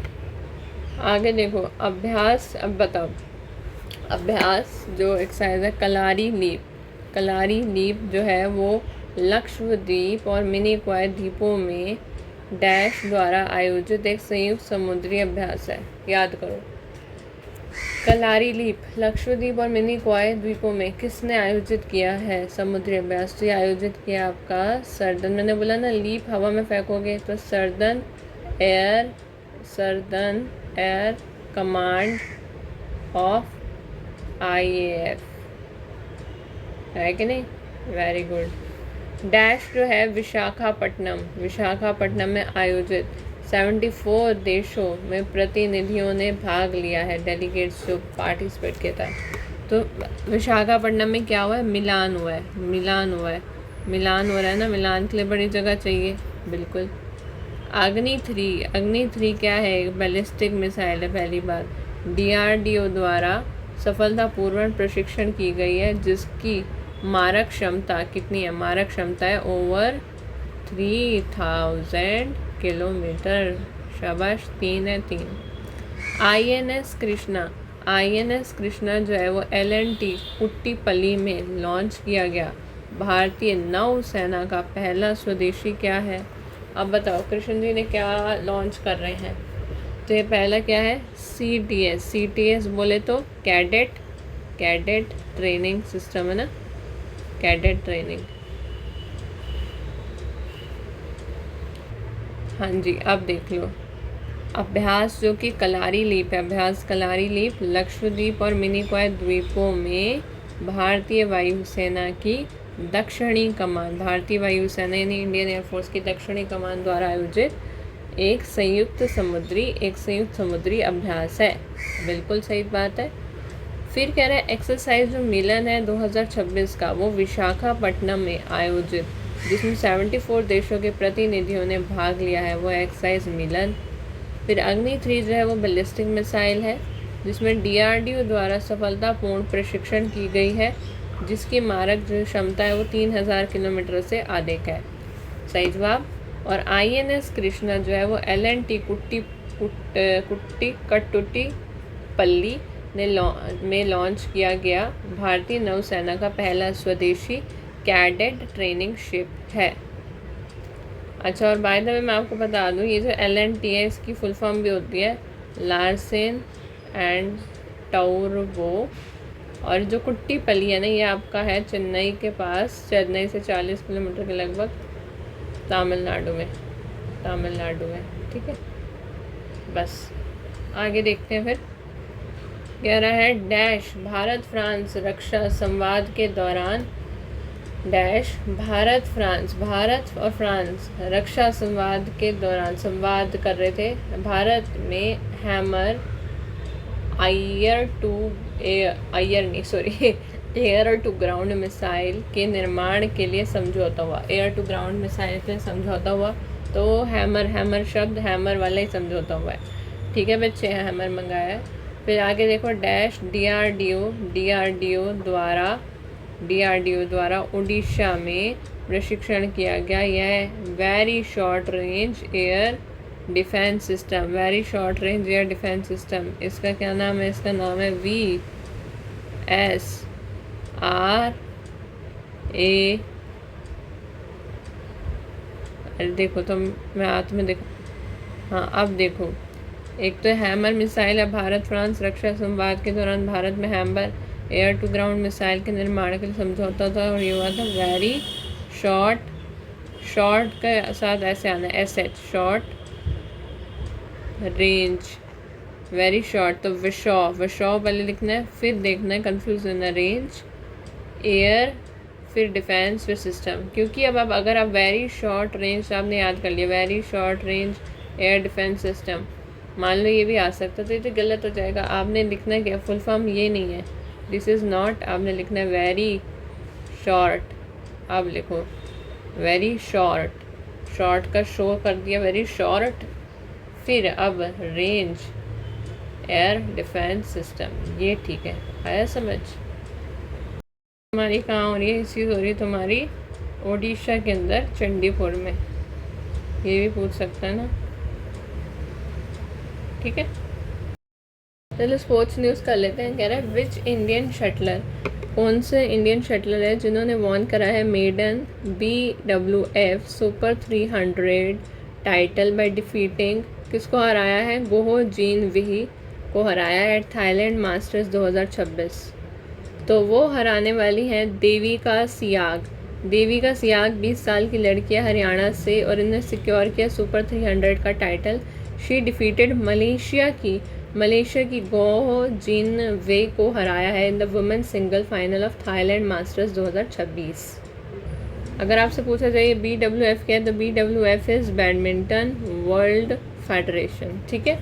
अगली आ जाओ स्पोर्ट्स न्यूज़। कह रहा है इंडिया डिफीटेड, इंडिया ने हराया कौन सी कंट्री को, तो इंडिया ने हराया है बांग्लादेश को और 4.0 से to clinch the SAFF U19 women's championship title in Nepal. SAFF का जो अंडर 19 वुमेन चैम्पियनशिप टाइटल है उसमें हराया है SAFF के अंडर 19 वुमेन चैम्पियनशिप। अभी SAFF क्या है, साउथ एशियन फुटबॉल फेडरेशन है, ठीक है। अब इसमें देखो तो the young tigress fielding under 17 team to prepare for the AFC Asian cup beat Bangladesh 4-0 at the Pokhara Rangasala stadium. Pokhara के स्टेडियम में हुआ है, पोखरा रंगशाला स्टेडियम। और जो कैप्टन है वो जूलन नोंग माइथेम, इन्होंने स्कोर किया ओपनिंग गोल को। कैप्टन का नाम है जूलन नोंग माइथेम। साउथ एशियन जो पहले हम साउथ एशियन फुटबॉल फेडरेशन की बात करें तो ये मेन ग्रुप है जो रन करता है किसको, फुटबॉल गेम्स को for country in south Asia. ये स्टार्ट हुआ था 1997 में ढाका बांग्लादेश के अंदर। ये फुटबॉल गेम और फुटबॉल से रिलेटेड है। इसमें आपका इंडिया, बांग्लादेश, पाकिस्तान, नेपाल, मालदीव्स और आपका है भूटान एंड श्रीलंका भी है। SAFF can also stand for Saudi Arabian football federation, but ये साउथ एशियन का ग्रुप ही है, ये आपका साउथ एशियन फुटबॉल फेडरेशन ही है। अच्छा देखो, एक है बैडमिंटन एसोसिएशन ऑफ इंडिया होती है एक, जो आपकी बनी है 1934 में और हेडक्वार्टर होते हैं नई दिल्ली में। और इसके प्रेसिडेंट हैं डॉक्टर हिमंता बिस्वा शर्मा और जनरल सेक्रेटरी हैं श्री संजय मिश्रा। फाउंडेड होती है 1934 न्यू दिल्ली में। इसकी एफिलिएशन है बैडमिंटन वर्ल्ड फेडरेशन और बैडमिंटन एशिया। अब बैडमिंटन वर्ल्ड फेडरेशन की बात करें, बैडमिंटन वर्ल्ड फेडरेशन की, तो ये एक सपोर्ट बॉडी है बैडमिंटन की, जिसे इंटरनेशनल ओलंपिक कमेटी और इंटरनेशनल पैरा ओलंपिक कमेटी ने रिकॉग्नाइज़ किया है। ये फाउंड हुई है 5 जुलाई 1934 को IBF, ठीक है। कहाँ पर हुई है, लंदन, यूनाइटेड किंगडम के अंदर। इसका बाद में इसको रीनेम किया था इंटरनेशनल बैडमिंटन फेडरेशन से बैडमिंटन वर्ल्ड फेडरेशन में 2006 में। इसके हेडक्वार्टर है कुआला लुम्पुर मलेशिया, जो मूव्ड करे थे छेलटाम UK से यूनाइटेड किंगडम से 2005 में, यानी अब हेडक्वार्टर है कुआ लुम्पुर मलेशिया में। फाउंडेशन यहीं पे हुई थी लंदन में। तो ओवर 200 नेशनल मेंबर एसोसिएशन है। प्रेसिडेंट है खुनयिंगिंग पाटाम लीसवारदात्रुल। और इसमें जो कॉन्टिनेंटल कॉन्फेडरेशन है एशिया की है बैडमिंटन एशिया, यूरोप की बैडमिंटन यूरोप, अमेरिका की बैडमिंटन पैन अमेरिका, अफ्रीका की बैडमिंटन अफ्रीका और ये बैडमिंटन ओशियाना। स्पोर्ट्स में हमें अलग से स्टार्टिंग पढ़ना पड़ेगा। चलिए एनीवेज आ जाओ, अगली स्पोर्ट न्यूज़ है। कह रहा मनु भाकर क्लिंच्ड, मनु भाकर लाई है सिल्वर मेडल, चांदी का मेडल लाई है eight the Asian shooting championship जो 2026 में हुई है। कहाँ पर हुई है बच्चे, नई दिल्ली में हुई है। तो उन्होंने जीता है 25 मीटर पिस्तौल। क्या जीती है, 25 मीटर पिस्तौल। तो Manu Bhaker won the first individual silver in 25 metre पिस्तौल event at new Delhi championship. She made a strong come back after finishing 7th in the, पहले वो ना 7th आई थी इन द 10 मीटर एयर पिस्तौल इवेंट में, बट अभी वो सिल्वर जीत चुकी है और वो पहला इंडिविजुअल सिल्वर लाई है 25 मीटर के पिस्तौल। 25 साल की मनु भाकर, आप मान के चलो लगभग यही एज होगी उनकी, लगभग है ना। तो वो लाई हैं, क्या लाई हैं, 25 मीटर पिस्तौल। मनु भाकर वाला क्वेश्चन आपके लिए इम्पोर्टेंट इसलिए है क्योंकि ये हरियाणा में बॉर्न हुई है, इंडियन स्पोर्ट शूटर हैं और इनका जन्म हुआ है 18 फरवरी 2002 में झज्जर के अंदर हरियाणा में, और इन्होंने हिस्ट्री बना दिया at Paris 2024 Olympic as the first independent athlete to win 2 medals in a single. 2 medal लाई हैं, इंडियन एथलीट बनी थी to win 2 medals in a single Olympic edition. नाम ये है, प्लेस आपको पता है गोरिया, झज्जर डिस्ट्रिक्ट हरियाणा, ठीक है। और tried boxing, tennis, skating, Manipuri martial art, Thang Ta before switching to shooting at age of 14। इनकी हम सक्सेस की बात करें तो इन्होंने 2 ब्रॉन्ज मेडल जीते थे पेरिस 2024 में, विमेन के 10 मीटर एयर पिस्तौल में ये इनने जीता था जो सरबजोत सिंह के साथ था। बाकी ये पहली इंडियन वुमेन है to win Olympic medal in shooting, पहली Indian women to win Olympic in medal in shooting, and first post independence Indian to win 2 medals in single Olympic games, और became the youngest Indian to win the gold at ISSF world cup in 2018 at age of 16। फिर इन्हें gold medal जीता 2018 के Commonwealth में youth में, यानी बहुत सारा काम किया। अर्जुन अवार्ड मिला इन्हें 2020 में, मेजर ध्यानचंद खेल रत्न अवार्ड भी मिला है। अब ये ISSF क्या होता है, इंटरनेशनल शूटिंग स्पोर्ट फेडरेशन, जो बना है जुलाई 17, 1907। तो इसका नेम चेंज हुआ है, इसे रीनेम किया गया यूनियन इंटरनेशनल से 1998 के अंदर, हेड क्वार्टर मुनिच जर्मनी में, ठीक है जी। आ जाओ, और इंटरनेशनल ओलंपिक कमेटी ने इसे एफिलेट किया है। ये मनु भाकर है। आ जाओ फिर नेक्स्ट आ जाओ, यानी ये क्वेश्चन हुआ आप लोगों के लिए वेरी इंपॉर्टेंट कि Manu Bhaker first individual silver लाई हैं 25 मीटर पिस्तौल इवेंट न्यू दिल्ली चैम्पियनशिप में। अभी 24 साल की ही हैं, लगभग 24-25 की है ना, 25 में लग गई हैं। नेक्स्ट देखो, who became first ever FIDE sanction free style world championship in 2026 bye defeating, किसको हराया, फेबियानो करुणा को हराया है, जर्मनी के फेबियानो करुणा को हराया इन जर्मनी। तो किसने हराया, नॉर्वे के मैग्नस कार्लसन ने वॉन करा 21वां world title across all format by defeating Fabiano Caruana at Weissenhaus Germany. The event was the free style chess random format का इवेंट है, ठीक है। कहाँ पर, FIDE what is FIDE now. अभी फिडे जो है, फिडे कुछ नहीं है, फिडे है फेडरेशन इंटरनेशनल है ना, ये एक चेस फेडरेशन है फिडे, जो आपका 1924 में बना था 20 जुलाई को पेरिस फ्रांस में, हेड क्वार्टर इसके स्विट्ज़रलैंड के अंदर है। अगला देखो बच्चे, इंडियन एथलीट जो तेजस्विनी शंकर है, इन्होंने वॉन करा इंडिया का only gold medal at the Asian indoor athletic championship 2026 in Tianjin China. तो which event did he compete in, तो कौन से इवेंट में कम्पीट करा है, तो इंडियन एथलीट का नाम है तेजस, इतना तेजस्विनी शंकर, जिन्होंने स्कोर करा है 5993 पॉइंट्स, 5993 पॉइंट्स को स्कोर करा है to new national indoor record in the men's heptathlon. तो thanks to this India secured 6th place overall in the medal standings with 5 total medals India ने सिक्योर करा है, ठीक है। तो ये तेजस्विनी जो शंकर है, ये इंडिया का ओनली इकलौता गोल्ड मेडल लाया है, कब, एशिया के इंडोर अंदर वाले एथलेटिक चैम्पियनशिप 2026 में, जो कहाँ हुआ, ताइजीन चाइना में हुआ है। और ये मेंस हेप्टाथलन यानी 7 कुछ इवेंट्स होंगे, उसको हेप्टा यानी 7, ठीक है। नेक्स्ट देखो, कौन सी कंट्री है जो टॉप करी है medal tally at the winter Olympic 2026 in Milan and Cortina d'Ampezzo Italy, है ना। तो ठंड है, ठंड में हम कहीं बाहर नहीं जाएंगे, नॉर्वे, ठीक है। इसके बाद चलो समिट्स एंड कॉन्फ्रेंस की बात करें तो what was the theme of the world government summit 2026 की क्या थीम थी दुबई में, वर्ल्ड गवर्नमेंट समिट की थीम थी shaping the future governments, shaping future governments. तो ये दुबई में हेल्ड हुई है for the sustainability and economic resilience. और summit noted that gen Z could form about 40% of global workforce by 2040।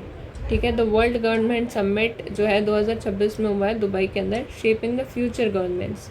Next आ जाओ, कह रहा द प्लास्टेंडा 2026 इवेंट कहाँ हुआ है? भारत मंडपम पे हुआ है न्यू दिल्ली के अंदर।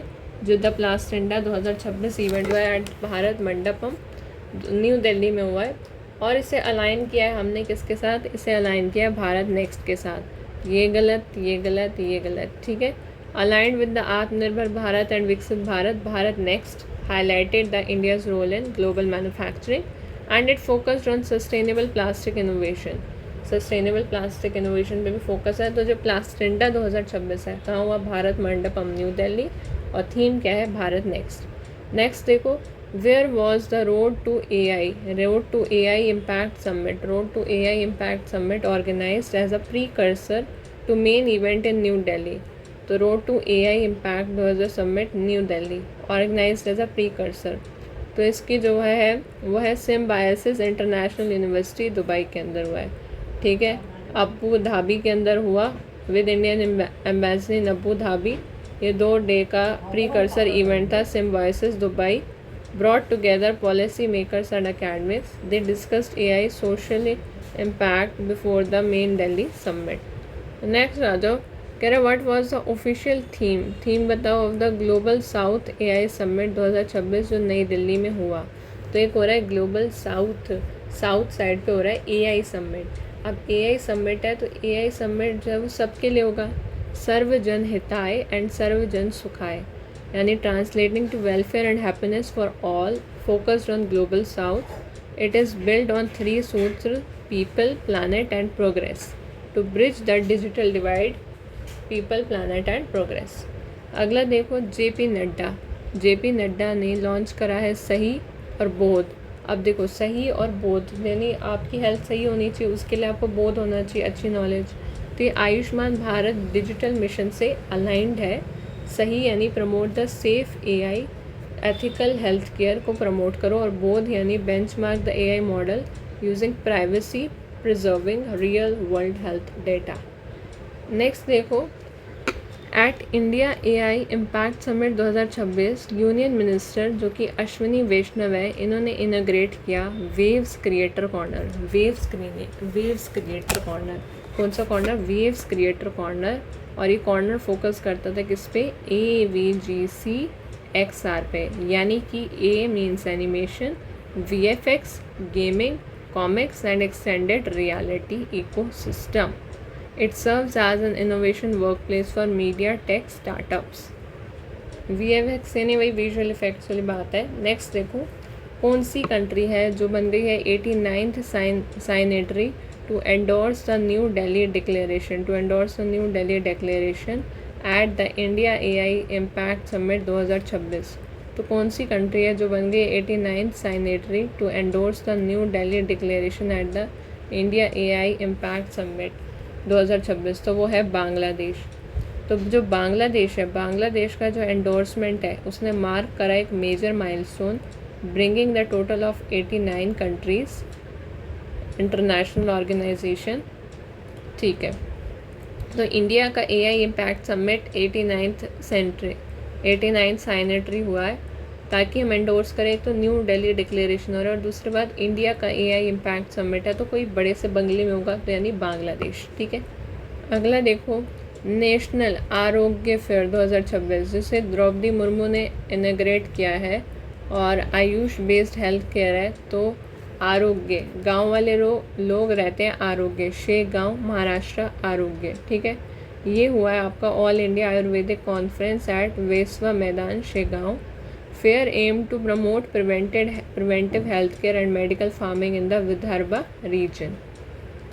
अगला देखो, थीम बतानी है 25वीं यानी सिल्वर जुबली की थीम है of the world sustainable development summit. World sustainable development है ना, 25 साल हो गए हैं। तो क्या कह रहे हैं इंसान? विजन ट्रांसफॉर्मेशन क्या हुआ उसमें? विजन का हुआ है, उसकी वॉइस चेंज हुई है और उसके वैल्यूज़ भी अब चेंज हो गए सस्टेनेबल डेवलपमेंट को लेके। ये हुआ है ताज पैलेस के अंदर, ठीक है। इसमें बट ये है कि 13% ही सस्टेनेबल जो टारगेट्स हैं वो ट्रैक पे चल रहे हैं, बाकी तो चल भी नहीं रहे हैं। नेक्स्ट रिपोर्ट की बात करें, कह रहे हैं what was India's rank, India की क्या रैंक है in the corruption perception index 2025 जो रिलीज़ की गई है ट्रांसपेरेंसी इंटरनेशनल ने। तो करप्शन, भाई करप्शन ना हो इसलिए हम क्या कर रहे हैं, no one should do the corruption ना, नो वन यानी 91। अगला देख लो, based on OAG aviation traffic data for 2025 Indira Gandhi international Delhi airport ने होल्ड करा है among the busiest airport in the Asia Pacific region. तो एयरपोर्ट है तो इसका पैसे याद रखो, ट्रिक है इसकी, हवा में हम क्या देते हैं, हाई फाई यानी कि फिफ्थ हाई फाइव फिफ्थ। तो ये Delhi airport jumped from 9th position in 2019 to 5th position in Asia Pacific region 2025। It handle 46.1 million departing seats, 46.1 million departing seats को हैंडल कर रहा है, ठीक है। OAG समझते हैं ना, ऑफिशियल एयरलाइन गाइड, यस वही उसी को हम कह रहे हैं। तो वो कह रहा है कि 5वीं रैंक है इंदिरा गांधी इंटरनेशनल दिल्ली एयरपोर्ट की, 5वीं रैंक है, ठीक है। आ जाओ अवार्ड पे बात करें तो कौन सा इंडियन ओरिजिन है, इंडियन ओरिजिन का क्लाइमेट साइंटिस्ट है जिसे मिला है क्रैफोर्ड प्राइज़ 2026, जिसे हम नोबल ऑफ जियो साइंसेस भी कहते हैं। तो वो किसी वीर बंदे को मिला है, Veerabhadran Ramanathan. Royal Swedish academy of sciences awarded V Ramanathan for discovering the powerful warming effects of industrial green house gas के लिए ये मिला है अवार्ड। अवार्ड्स में नेक्स्ट देखिए जरा, विच फिल्म डोमिनेटेड द 2026 का BAFTAs by winning 6 awards including the best film and the best director. तो देखो जो बाफ्टा अवार्ड जो है वो कौन सी फिल्म को मिला, वो मिला है पॉल थॉमस एंडरसन ने डायरेक्ट की थी वन बैटल आफ्टर अनदर, इसको मिला है 79th British academy film award. और जो रॉबर्ट आरएमआईओ है इन्हें मिला है बेस्ट एक्टर इसी फिल्म के लिए वन बैटल आफ्टर अनदर। तो बाफ्टा अवार्ड क्या है, बाफ्टा अवार्ड है ब्रिटिश अकेडमी का, ब्रिटिश अकेडमी, देखो बाफ्टा ना, BAFTA is British academy film and television arts. तो ये ब्रिटिश वालों ने करा था, 1947 से चला रहा है ना। नेक्स्ट एक कह रहा है विच मणिपुरी लैंग्वेज फिल्म, जो कौन सी मणिपुरी लैंग्वेज की फिल्म है जो बनती है फर्स्ट इंडियन फिल्म, पहली इंडियन फिल्म जिसे मिला best children's and family film and 2026 के बाफ्टा अवार्ड में, मतलब best children and family film 2026 का बाफ्टा अवार्ड कौन सी मणिपुरी लैंग्वेज फिल्म है, तो वो है बूम, ठीक है। जिसे डायरेक्ट किया है लक्ष्मी प्रिया देवी ने और को प्रोड्यूस किया है फरहान अख्तर ने, बूम ने एस्टिमेट किया है। और साथ ही साथ इसने बीट आउट करा है इंटरनेशनल जायंट जैसे कि जो ज़ूटोपिया 2 है ना, इसको भी बीट करा है और बूम जीती है, बूम। आगे देखिए, पीएम नरेंद्र मोदी जी को पहले इंडियन लीडर जिन्हें मिला speaker of the Knesset medal, और ये जो हाईएस्ट पार्लियामेंट्री ऑनर है, कौन सी कंट्री का हाईएस्ट पार्लियामेंट्री ऑनर है, इसराइल का है। इसे प्रेजेंट किया है अमीर ओहाना ने जेरूसलेम ने, और ये honour PM Modi, the award honour PM Modi. He was recognized for expanding defense, tech cooperation and advancing free trade negotiation to strengthen India-Israel strategic ties, है ना। ये जेरूसलेम कैपिटल है इसराइल की, ठीक है। तो ये तो कोई गैदरिंग के बने थे मोदी जी। आइए बात कर लेते हैं इंपॉर्टेंट डेज और इवेंट्स की। तो थीम फरवरी की इंपॉर्टेंट डेज और इवेंट्स कहते हैं, what is the theme of the world wetland day, जो 2 फरवरी 2026 को मनाया जाता है।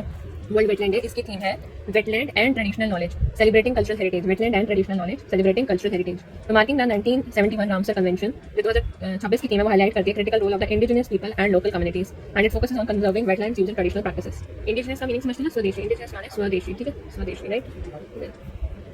अच्छा एक है ये वाला 4 फरवरी को आता है, मैंने बताया मैंने आपको। हाँ, इस बार इसका था यूनाइटेड बाय यूनिक, की आपकी race for awareness for cancer prevention है, पेशेंट सेंटर केयर। नेक्स्ट देखो यार, नेशनल साइंस डे जो 28 फरवरी को मनाया जाता है, ऑनर करने के लिए सीवी रमन को, और थीम है women in science catalysing Viksit Bharat, marking the history of Raman effect 1928। और जो 2026 की थीम हाईलाइट करती है gender inclusion in STEM, celebrate the women contribution to India's innovation and national development. STEM समझते हो, स्टेम क्या होता है, science technology engineering and mathematics, वो स्टेम होता था। बैंकिंग और फाइनेंस की न्यूज़ की बात करें, कौन सा रीजनल रूरल बैंक है जो लॉन्च करा है इंडिया का फर्स्ट आरआरबी को branded RuPay credit card in collaboration with Punjab national bank. तो जो त्रिपुरा ग्रामीण बैंक है, त्रिपुरा ग्रामीण बैंक जो है आपका, त्रिपुरा ग्रामीण बैंक, ये आपका रीजनल रूरल बैंक है जिसने लॉन्च करा है, इंडिया का पहला रीजनल रूरल बैंक है जिसने को ब्रांड किया रुपए के क्रेडिट कार्ड को, साथ ही साथ कोलैबोरेट किया पंजाब नेशनल बैंक से, यस पार्टनरशिप करिए। तो गोल्डन जुबली सेलिब्रेट की थी अगरतला के त्रिपुरा में, ग्रामीण बैंक ने पार्टनर किया पीएनबी के साथ, ठीक है। ऐसे पता चाहिए आपका त्रिपुरा ग्रामीण बैंक है, ये पार्टनर किया किसके साथ, जैसे इसकी गोल्डन जुबली से 100 साल हो गए हैं, ये आपका मतलब से 100 साल की बात करें ना, अभी 2026 चल रहा है, ठीक है। इसमें से आप गोल्डन जुबली यानी इसमें से आप कर दो 100 माइनस से 2, क्या वैसे इसका 1976 तक आ रहा है, अब पता नहीं क्या सिस्टम है, चलो एनीवेज गोल्डन जुबली फिलहाल कह रहे हैं त्रिपुरा ग्रामीण बैंक है। पंजाब नेशनल बैंक की बात करें तो वैसे वो मई में हुआ था, मई 1894 में, और बाद में आई थिंक 12 अप्रैल 1895 में ये ओपन हुआ था। स्टार्टिंग में इसके हेडक्वार्टर लाहौर में थे, बाद में दिल्ली चले गए थे पंजाब नेशनल बैंक के, ठीक है। तो इसके साथ क्या करा, कोब्रा रुपए क्रेडिट कार्ड को करा। अगर देख लो मिनिस्ट्री ऑफ द स्टैटिस्टिक्स है, उसने रिवाइज करा base year, ministry of statistics में base year of consumer price index को 2012 से, ये आप इकोनॉमिक्स में पूछ सकता है, ठीक है। तो मिनिस्ट्री ऑफ स्टैटिस्टिक्स की उसने रिवाइज किया base year of the consumer price index, ठीक है, फ्रॉम 2012 से बेस ईयर तक, 2012 से 2024 तक, ठीक है। It is based on the house hold consumption expenditure survey 2023-24, base year is now 2024। अगला देख लो, कौन सी पहली स्टेट है जो अनाउंस करती है डेडिकेटेड एल्डरली बजट मतलब फाइनेंशियल ईयर 2027 के लिए? तो केरला है पहली इंडियन स्टेट जिसने एल्डरली बजट को अनाउंस किया है। तो introduce by finance minister KN. Balagopal, Kerala allocated ₹46,236,252 crore यानी 19.07% of the state budget towards elderly budget and nearly 68% of this goes towards the government employ pension जाता है 68%। एल्डरली बजट यानी थोड़ा सीनियर सिटीजन वाली बात होती है इसमें, समझ लो सीनियर सिटीजन सिस्टम है ना। अपॉइंटमेंट की बात कर लेते हैं, कौन सी पहली फीमेल मेंबर है ईरान से जो इलेक्टेड हुई है इंटरनेशनल ओलंपिक कमेटी में, है ना। तो who became the first female member from Iran to be elected to the international Olympic committee. तो इंटरनेशनल ओलंपिक कमेटी में कौन इलेक्ट हुई है? वो है Soraya Aghahi Haji Agha. Soraya Agahi Haji Agha, elected during the 145th IOC session in Milan. Soraya Agahi Haji Agha became the first female from Iran and youngest current IOC यानी International Olympic Committee member. This represents a huge step for gender governance and supports. यार international Olympic committee की बात करें ना, international Olympic committee बनी है 23 जून 1894 को और प्लेस है Paris France at the Sorbonne university. Pierre de Coubertin जो है फाउंडर है, पहले प्रेसिडेंट डी मेट्रिस विकिलिस और करंट हेडक्वार्टर है लॉसिन स्विट्जरलैंड। नेक्स्ट अपॉइंटमेंट देखो, विच IFS ऑफिसर जो है रिसेंटली अपॉइंट किया गया next ambassador of India to the kingdom of Thailand. Next ambassador of India to kingdom of Thailand वो है Puneet Agarwal, currently serving as additional secretary minister of external affairs. IAS officer Puneet Agarwal has been appointed to lead diplomatic missions as India's ambassador to Thailand. अच्छा next, who took additional charge as CEO of NITI Aayog after BVR Subramaniam completed his tenure in 2026? तो CEO बनी नीति आयोग की निधि चिब्बड़ who is serving as Director General of Development Monitoring and Evaluation Office DMEO. She assumed the additional charge of CEO to spearhead the think tank's next policy phase. तो वैसे तो हमारे फरवरी के complete हो गए, अब एक बार रैपिड फायर कर लेते हैं कुछ क्वेश्चंस का। कह रहा थाईलैंड मास्टर्स 2026, तो थाईलैंड मास्टर्स 2026 हुआ, हरियाणा की डैश ने कौन है भाई? गो जिन वेई मलेशिया की गो जिन वेई को हराकर अपना पहला बैडमिंटन वर्ल्ड जो फेडरेशन है उसमें सुपर 300 खिताब जीता। तो हरियाणा की है देवी है हरियाणा की देवी का सिहाग है ना, हरियाणा की देवी का सिहाग, राइट, याद आया नाम कुछ? अभी देखेंगे आंसर। नेक्स्ट देखो, SAFF यानी south Asian football federation under-19 महिला चैंपियनशिप में भारत ने नेपाल के पोखरा में बांग्लादेश को डैश से हरा के खिताब जीता। किससे हरा के? 4-0 से हरा के खिताब जीता। फिर देखो एशियन शूटिंग चैंपियनशिप जो कि 2026 में हो रही है, उसमें मनु भाकर ने नई दिल्ली में 25 मीटर पिस्टल इवेंट में डैश जीता। क्या जीता? सिल्वर जीता, चांदी जीता। फिर देखो फ्री स्टाइल वर्ल्ड शतरंज में हम बात करें तो नॉर्वे की डैश ने फेबियानो करुणा को नॉर्वे के कौन है? मैग्नस है ना, मैग्नस करके कुछ नाम है उनका। मैग्नस ने किसको हराया? फेबियानो को करुणा को हरा के पहला फिडे मान्यता प्राप्त फ्री स्टाइल वर्ल्ड चैंपियनशिप का खिताब जीता। फिर देखो एशियन इंडोर एथलेटिक्स चैंपियनशिप की बात करें तो इंडोर एथलेटिक्स चैंपियनशिप है तो तेजस्विनी शंकर ने पुरुषों की डैश में भारत का एकमात्र गोल्ड मेडल जीता। क्या जीता? गोल्ड जीता है। पुरुषों की तो वो थी मेंस हेप्टाथलॉन करके था ना, हेप्टाथलॉन है ना।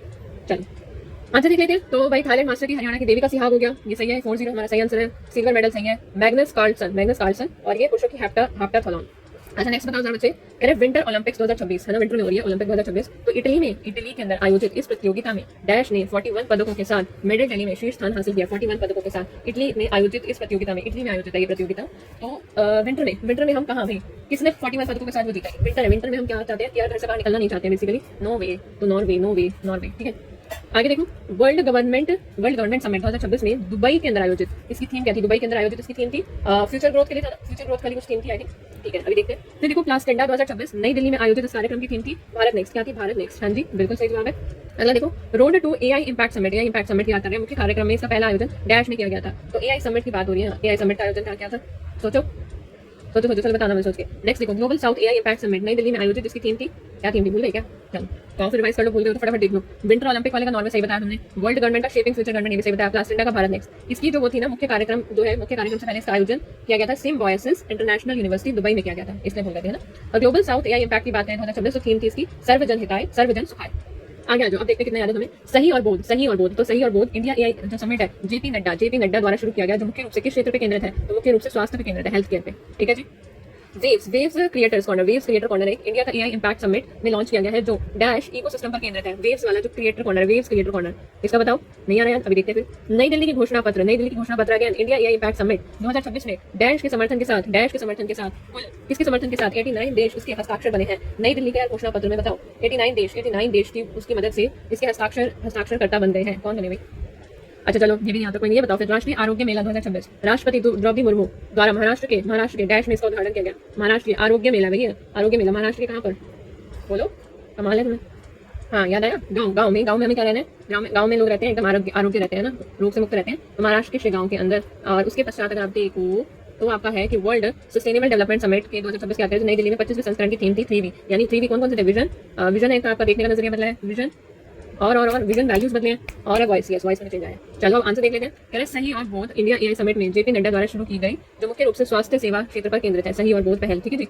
फिर वेव्स क्रिएटर कॉर्नर की बात करें तो इंडिया के AI इम्पैक्ट समिट में लॉन्च किया गया, जो AVGC XR इकोसिस्टम पर केंद्रित है। AVGC XR, इसकी फुल फॉर्म में बताई थी, AVGC XR पर इकोसिस्टम पर केंद्रित है। नई दिल्ली घोषणा पत्र में इंडिया AI इम्पैक्ट समिट 2026 में बांग्लादेश के समर्थन में के साथ कुल 89 देश इसके हस्ताक्षरकर्ता बन गए हैं।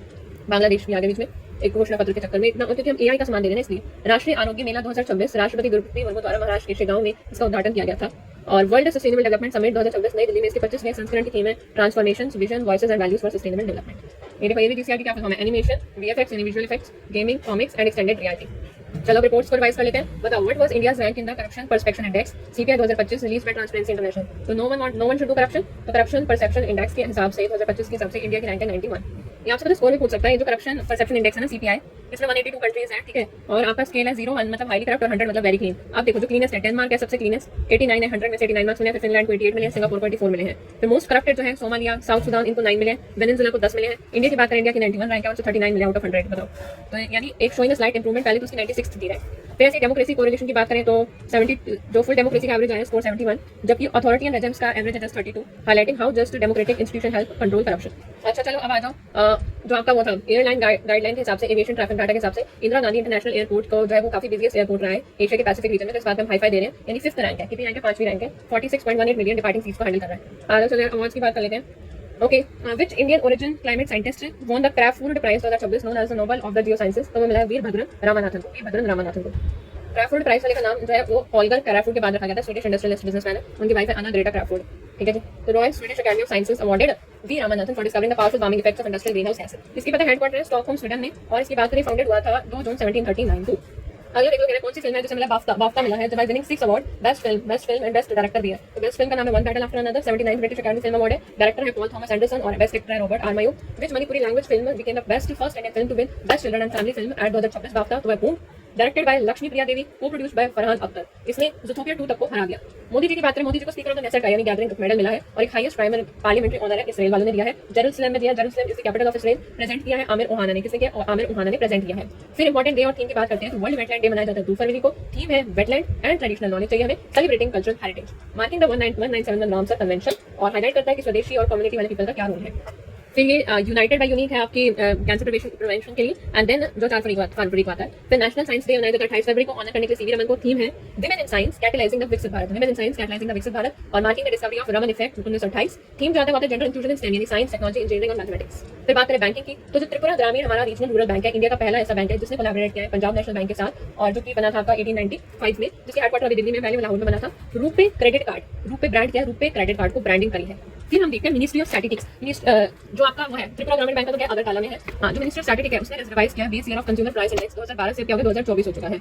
Ministry of statistics and programme implementation तो मोस्टली होता है, ये आपका 15 अक्टूबर 1999 को हुआ था। Department of statistics and department of programme implementation, इसके जो विंग है वो है आपके सेंट्रल स्टैटिस्टिक ऑफिस और नेशनल सैंपल सर्वे, ठीक है। तो जो आपकी इसके मिनिस्टर उनका नाम है राव इंद्रजीत सिंह। कौन है? राव इंद्रजीत सिंह है, ठीक है जी, जो आपके मिनिस्टर ऑफ स्टेट और minister of planning and minister of state and minister of culture. फिर बताओ पहले इंडियन स्टेट अनाउंस कर रही है dedicated elderly budget for the financial year 2027। तो फाइनेंस मिनिस्टर है KN बालगोपाल केरला के, जिन्होंने 46,236.52 करोड़ दिए हैं, ठीक है। और बाकी वो जारी सीनियर सिटीजन को गवर्नमेंट एम्प्लॉय पेंशन का भी 68% दिया है। अपॉइंटमेंट की बात करें, पहली फीमेल मेंबर, पहली महिला है जो ईरान से है और उसको इलेक्ट किया गया इंटरनेशनल ओलंपिक कमेटी में IOC में, तो है सोराया आगाहे हाजी अक्का, ठीक है। 145th IO सेशन के जो कि हुआ था मिलान के अंदर, उसकी ये मेंबर है। फिर देखो कौन से IFS ऑफिसर है जिन्हें नेक्स्ट एम्बेसडर बनाया है इंडिया का किंगडम ऑफ थाईलैंड, तो उनका नाम है पुनीत अग्रवाल, और साथ ही एडिशनल सेक्रेटरी बने मिनिस्ट्री ऑफ एक्सटर्नल अफेयर में। और लास्ट क्वेश्चन है हमारा आज की क्लास का कि who took the additional charge as the CEO of NITI Aayog after BVR Subrahmanyam completed his tenure in 2026। तो वो है Nidhi Chhibber, also serving as the director general of development monitoring and evaluation office. ये बनी है निधि चिब्बड़, थिंक टैंक जो आपका पॉलिसी फेसर्स की। और जो नीति आयोग की बात करें, इसकी फुल फॉर्म होती है national institution for transforming India, इसे थिंक टैंक भी कहते हैं, जिसने प्लानिंग कमीशन को 1 जनवरी 2015 में हटा दिया था। ये ना ही कॉन्स्टिट्यूशनल है ना ही स्टैट्यूटरी बॉडी है, ठीक है, ध्यान रखना इस बात को। ये आपकी नॉन स्टैट्यूटरी और एग्जीक्यूटिव बॉडी है, ठीक है। इसके जो 4 पर्सन होते हैं prime minister of India ex officio, जो गवर्निंग काउंसिल होती है उसमें आपके स्टेट के चीफ मिनिस्टर, लेफ्टिनेंट गवर्नर आ जाते हैं। ओके बच्चे, no power to allocate the funds to states और मिनिस्टर, जैसे कि ओल्ड प्लानिंग कमीशन करती थी। फंड एलोकेशन इसमें कोई चक्कर नहीं है, इन्होंने अपनी पॉलिसी को शिफ्ट कर दिया from the centralised top down planning, ठीक है। वाइस चेयरपर्सन की बात करें, vice chairperson appointed by prime minister, holds the rank of cabinet minister. CEO भी अपॉइंट कौन करते हैं? प्राइम मिनिस्टर करते हैं, ठीक है जी। ये सस्टेनेबल गोल डेवलपमेंट इंडेक्स और ये सारे इंडेक्स के हैं, इनोवेशन स्टार हेल्थ सर्विस के हैं। ये इसके प्रोग्राम है Atal innovation mission, development monitoring and evaluation office, aspirational district programme, ये सब इसी का है। एंड नेशनल डाटा और एनालिटिकल प्रोग्राम वगैरह। इसके चेयरपर्सन अभी नरेंद्र मोदी जी हैं, वाइस चेयरपर्सन है Ashok Kumar Lahiri, chief executive officer है Anurag Jain appointed for fix tenure. देखो अब आप बोलोगे कि नाम अनुराग जैन अगर रेगुलर CEO नीति आयोग के, तो निधि चिब्बड़ कौन है? निधि चिब्बड़ इंटरिम CEO है जो एडिशनल चार्ज फॉलो कर रही थी BVR सुब्रमण्यम के डिपार्चर के बाद। Anurag Jain appointed as regular CEO for 2 year term, 1989 के बैच ऑफिसर है, ठीक है बच्चे। और निधि चिब्बड़ 1994 की है, छत्तीसगढ़ कैडर से, और ये जो है सर्व कर रही है। और जो अनुराग जैन है वो आपके मध्य प्रदेश के कैडर से। इंट्रीम सेमेस्टर ने देश के अस्थायी या अल्पकालीन समय के लिए है ना। चलो, तो दिस कंप्लीट्स आवर फरवरी 2026 का पूरा करंट अफेयर मात्र 1.5 घंटे के अंदर। आप